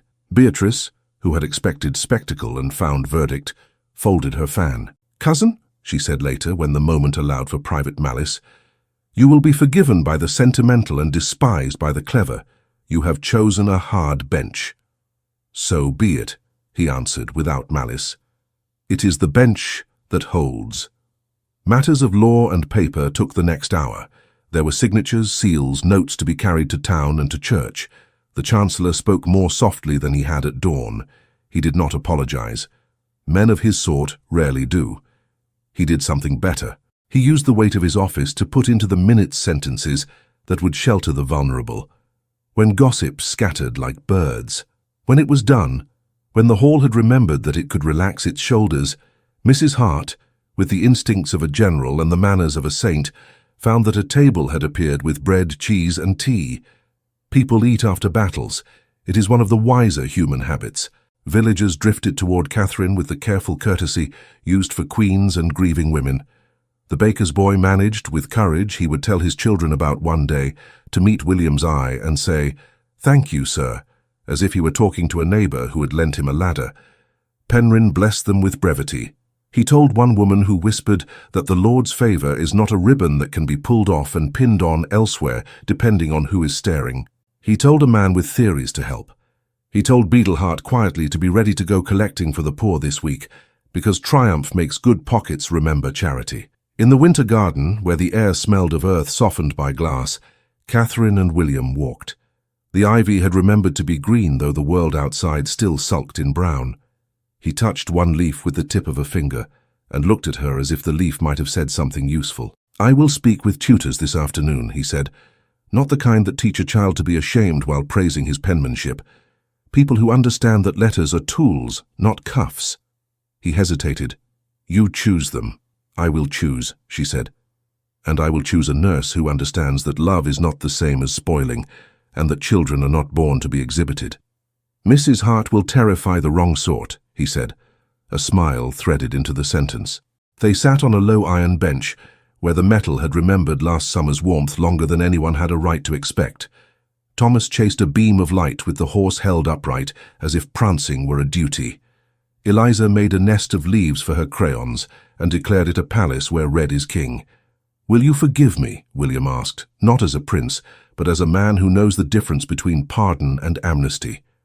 "I do," Catherine said simply, "but I will not let you forget." She laid her hand over his, and it was not a correction. It was a bond. "Nor I," he said.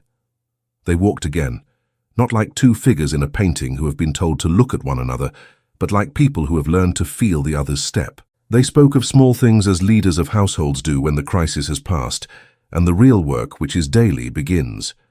Boots for Thomas, a stool for Eliza that would not tip when she stood upon it to see the view, bread to send to a woman near the mill whose husband had broken his back without breaking his pride. The question of where to place the toy horse at night so it could be found when mornings required courage. Penryn came to them where the citrus trees made little bright proofs of summer. He had his hat in his hands again, because the old lesson to remove it in the presence of holiness had been repurposed by his own soul to include other kinds of sanctity. "I will publish the bans when you wish," he said, businesslike and tender, "or we will go quietly and do the thing without making the town drunk on celebration." Catherine looked at William. "Not grand," she said, "not a spectacle." He nodded. "At dawn in the chapel," he said. "The same place, the same truth, only the light clearer." Penryn smiled, eyes bright and not ashamed of it. "I will lay the same cloth on the table," he said, "and find another hawthorn bloom, if the hedge will oblige me out of season a second time." The afternoon passed with the house returning to itself, as houses ought to after a morning has tried to make them a court. Percival was seen leaving by the servants' gate with a single trunk. He did not look at anyone, which is the smallest courage he showed all day. Beatrice made her farewells and forgot her gloves on purpose. Mrs. Hart sent them after her, with a maid who could be trusted to give them to a footman who would be careless. Some justice arrives in trifles. Toward evening the villagers' faces softened into ordinary again. The baker reopened. The boy whistled a braver tune. A woman who had once left apples without waiting for thanks came with 2 more and carried on a discussion about flour, as if she had no idea she had given anything but advice. In the quiet before supper, Catherine stood with Mrs. Hart at the laundry door and watched the steam rise. "You carried your lantern well," Mrs. Hart said, as if evaluating a day's ironing. "You did not set anybody's hair on fire with it, which is more than I can say for some." Catherine laughed, and it was a relieved sound, a sound that had found its place. "I will carry it again tomorrow," she said. "You will carry it every day," Mrs. Hart answered. "But some days it will feel like a candle in your pocket. That is enough. The dark pretends to be larger than it is." When night fell, the castle slept with the particular sleep that follows a day that has taken a decision and must now do the washing up. Catherine tucked Thomas in with his horse under his arm, and Eliza with her crayons arranged like a crown on the stool beside the bed. She checked the latch, smoothed the covers, and stood a moment to savor silence when it is a friend instead of an enemy. She met William once more in the winter garden before the lamps were put out. They did not speak about councils or signatures. They spoke about dawn and bread, and the way the air smells when roses have been watered. They spoke about walking to the chapel hand in hand, not because a hall had asked them to be brave, but because love had. They parted early, not because they wished to, but because good sense is sometimes the most delicate devotion.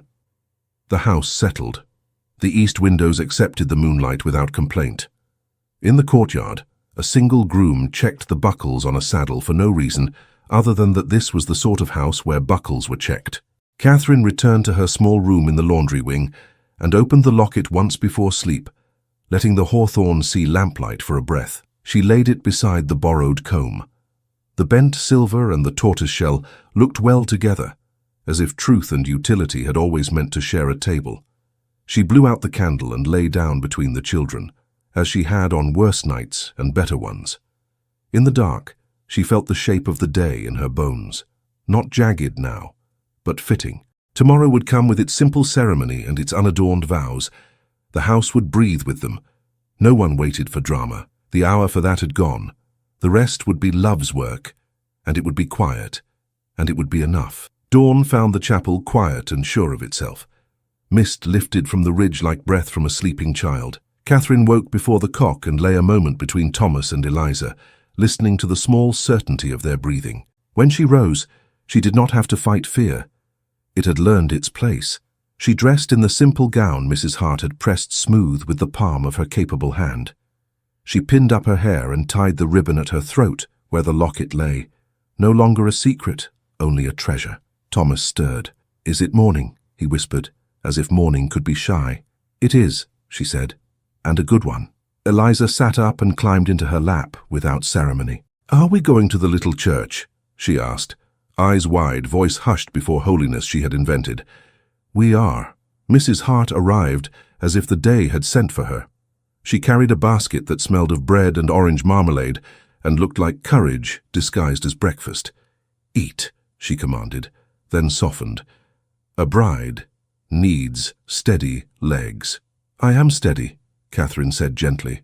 Mrs. Hart nodded, satisfied, and beautiful without having to ask permission for it.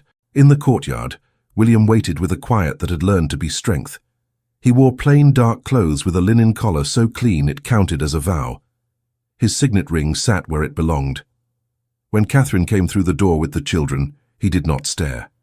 He took her in as if he had found his place in a room and had no intention of leaving it again.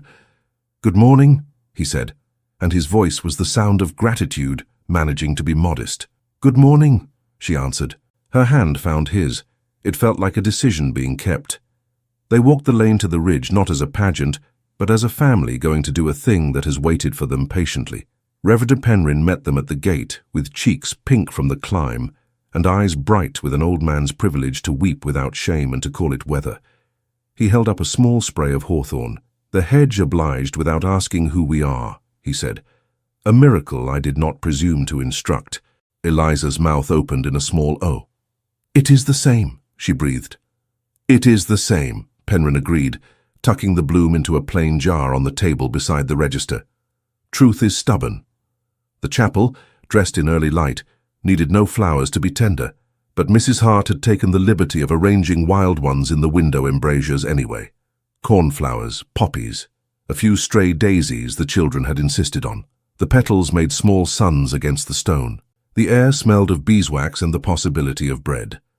A handful of villagers had come because they understood that privacy is sometimes best kept by witnesses who love you. Beatrice did not come. The hour did not flatter her. Percival did not come. Dismissal had taught him that attendance at happiness requires a rank he did not possess. The ceremony took no time and all time. Penryn's voice held steady on the words that had been waiting behind his teeth for years. Catherine spoke with a voice that remembered being quiet and chose not to be. William answered like a man who had learned his own name again and meant to keep it clean. When the parson asked for the ring, Thomas stepped forward, solemn as a beadle, and offered it from a ribbon tied around his wrist. His hand did not shake. William took the ring and, before he set it on Catherine's finger, knelt to Thomas's height and whispered something that made the boy's eyes brighten and set his mouth carefully, like a soldier trying not to grin on parade. Eliza scattered wildflowers down the shallow aisle, not with dainty pinches but with generous handfuls, the way love prefers. Poppies kissed stone and did not apologize. Cornflower blue made pathways for feet that already knew where to go. "You have stood in sorrow," Penryn said softly, the sentence for them and for anyone whose ear was open. "Stand now in joy. It is the same standing, only warmer." William set the ring in its rightful place. Catherine looked down at it, gold warmed by skin, not by fire, and felt years loosen like threads that had been tied too tight. She lifted her hand and laid it against his cheek. He turned and pressed his mouth to her palm like a man accepting water after a desert. "Before God and these witnesses," Penryn finished, "I pronounce what heaven has not torn apart and no council can right away. Go in peace and bring it back with you." William did not wait for permission from tradition. He bent his head and kissed his wife, gently at first, as if greeting a bird that might startle, then more surely because the bird had flown straight to his hand and was not afraid. It was not a kiss for a pageant. It was a promise set on a mouth and answered. They stepped out into morning that had decided to be generous. Mrs. Hart embraced Catherine with a fierceness that would have bruised anyone else. "There," she said, satisfied. "We can get on with the day." She kissed Thomas on the brow, tucked Eliza's ribbon back into line, and handed Penryn a slice of bread as if clergy could starve like anyone else. The village did not cheer. It did something better. It smiled like people who have been told a story they almost do not dare believe, and then find the proof in a child's eyes. The baker pressed a loaf into Mrs. Hart's hands and did not charge anyone.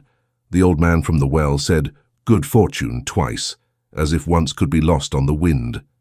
By mid-morning, the small procession had become a family walking home. At the castle, the winter garden waited with its tempered air and its citrus trees putting out blossom to remind people who forgot that seasons can overlap. A long table under glass held a plain feast: bread, butter, ham, a jar of jam that had been hoarded for a better day and now found itself correctly spent. There were 2 small cakes, round and immodestly proud of their frosting. Mrs. Hart cut slices thick enough to teach gratitude in a single bite. William, shy of speeches and determined nevertheless, stood and lifted his glass of cider.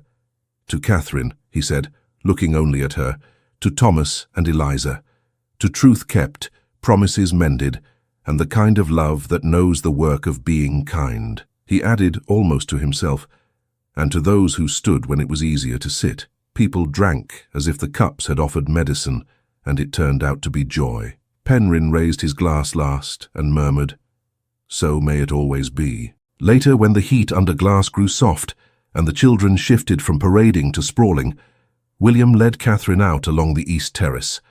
The day had the grace of being ordinary, the gift that follows any true ceremony. "There is one more place I would take you," he said, "if the sea does not seem a ridiculous ambition for an afternoon." "The sea has never been ridiculous," she said, "only unfathomable." "So are you," he returned mildly, and she laughed, and the laugh went through him like sunlight through leaves. They made the journey in 2 days because no one insisted on hurrying. The sky changed its mind often and handsomely.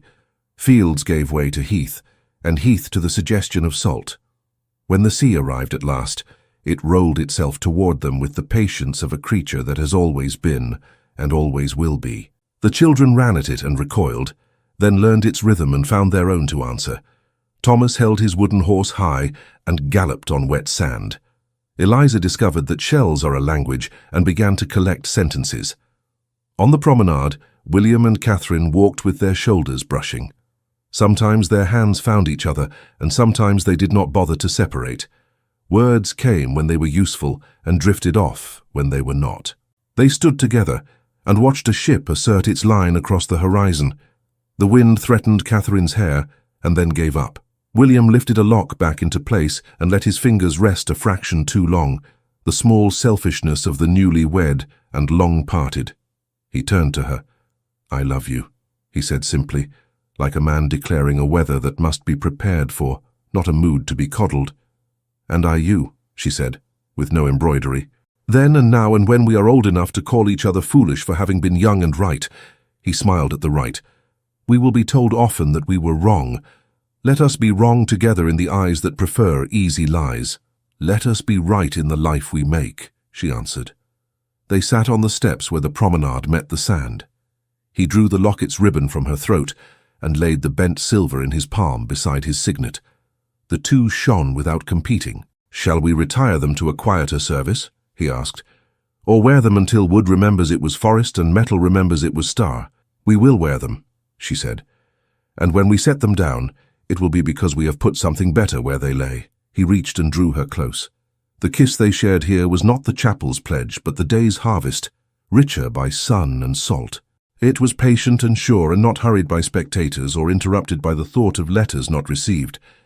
When they parted, their foreheads rested together with the relief of travelers under a roof they trust. Thomas and Eliza arrived with treasures. "For you," Thomas said, offering a shell that had the shape of a small ear. "It listens," he explained.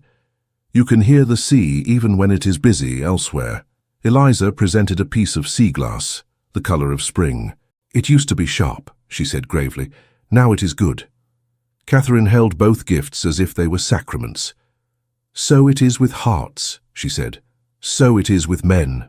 William laughed under his breath and did not mind being corrected by truth that wore a ribbon. They walked on until the light began to think of evening, and the air asked for shawls. They turned toward their lodgings with the manner of people who intend no grand literature of their lives, only the exactness of daily tenderness. Back at Hawthorne, weeks made their honest procession. Tutors came and learned to make lessons feel like discoveries. A nurse sang songs that did not condescend. Mrs. Hart ruled and was adored. The chapel remained, its doors rarely locked now, because some doors are safest when easy to open. Percival's office acquired a new steward who spoke softly and took his hat off in kitchens. Beatrice returned to town where her wit found other targets, and sometimes when she was alone, her mouth softened in a way she would not have admired in others. One late afternoon, when summer had put a hand on England's shoulder and made her warmer without argument, William and Catherine stood again in the winter garden among the citrus bloom. The locket lay open on the table beside them, the hawthorn petal framed in light. The signet ring sat near it, no longer the tyrant of decisions, merely a witness to them. He touched the bloom with a fingertip and did not fear breaking it. "Do you ever wish," he asked, "that the first story had not been interrupted? That letters had come, that a younger version of me had set aside compliance sooner?" She considered, "Because honesty is a spice that must be measured." "Sometimes," she said, "but then the children would be different children, and the woman you are with would be a more foolish woman." Her mouth warmed. "And the man, perhaps, would be too." He accepted the teasing with pleasure. "I was quite insufferable," he agreed softly. "You were quite beloved," she corrected, "and now you are both." He kissed her temple and closed the locket with care. Then he turned to her fully. "Catherine Hawthorne," he said, tasting the name as if it were a fruit newly in season. "Walk with me every day you are given, and when we are done walking, wait for me by a window that looks on a garden." "I will," she said, and felt the word enter the bones that had learned to carry heavier things. They walked out into evening with Thomas at one side, Eliza at the other, a page of the future turning with no sound at all. Behind them, the house settled into its rightful business, feeding people, mending cuffs, polishing a small bronze horse someone had left on a table because courage liked to change rooms. And to those listening now, in a time that forgets the shape of vows and remembers the sting of cold voices, hear this: power mistakes poverty for unworthiness until love teaches it to see. Courage is not a shout. It is the quiet hand that reaches back and does not let go. Honesty does not make the path easy. It makes it true.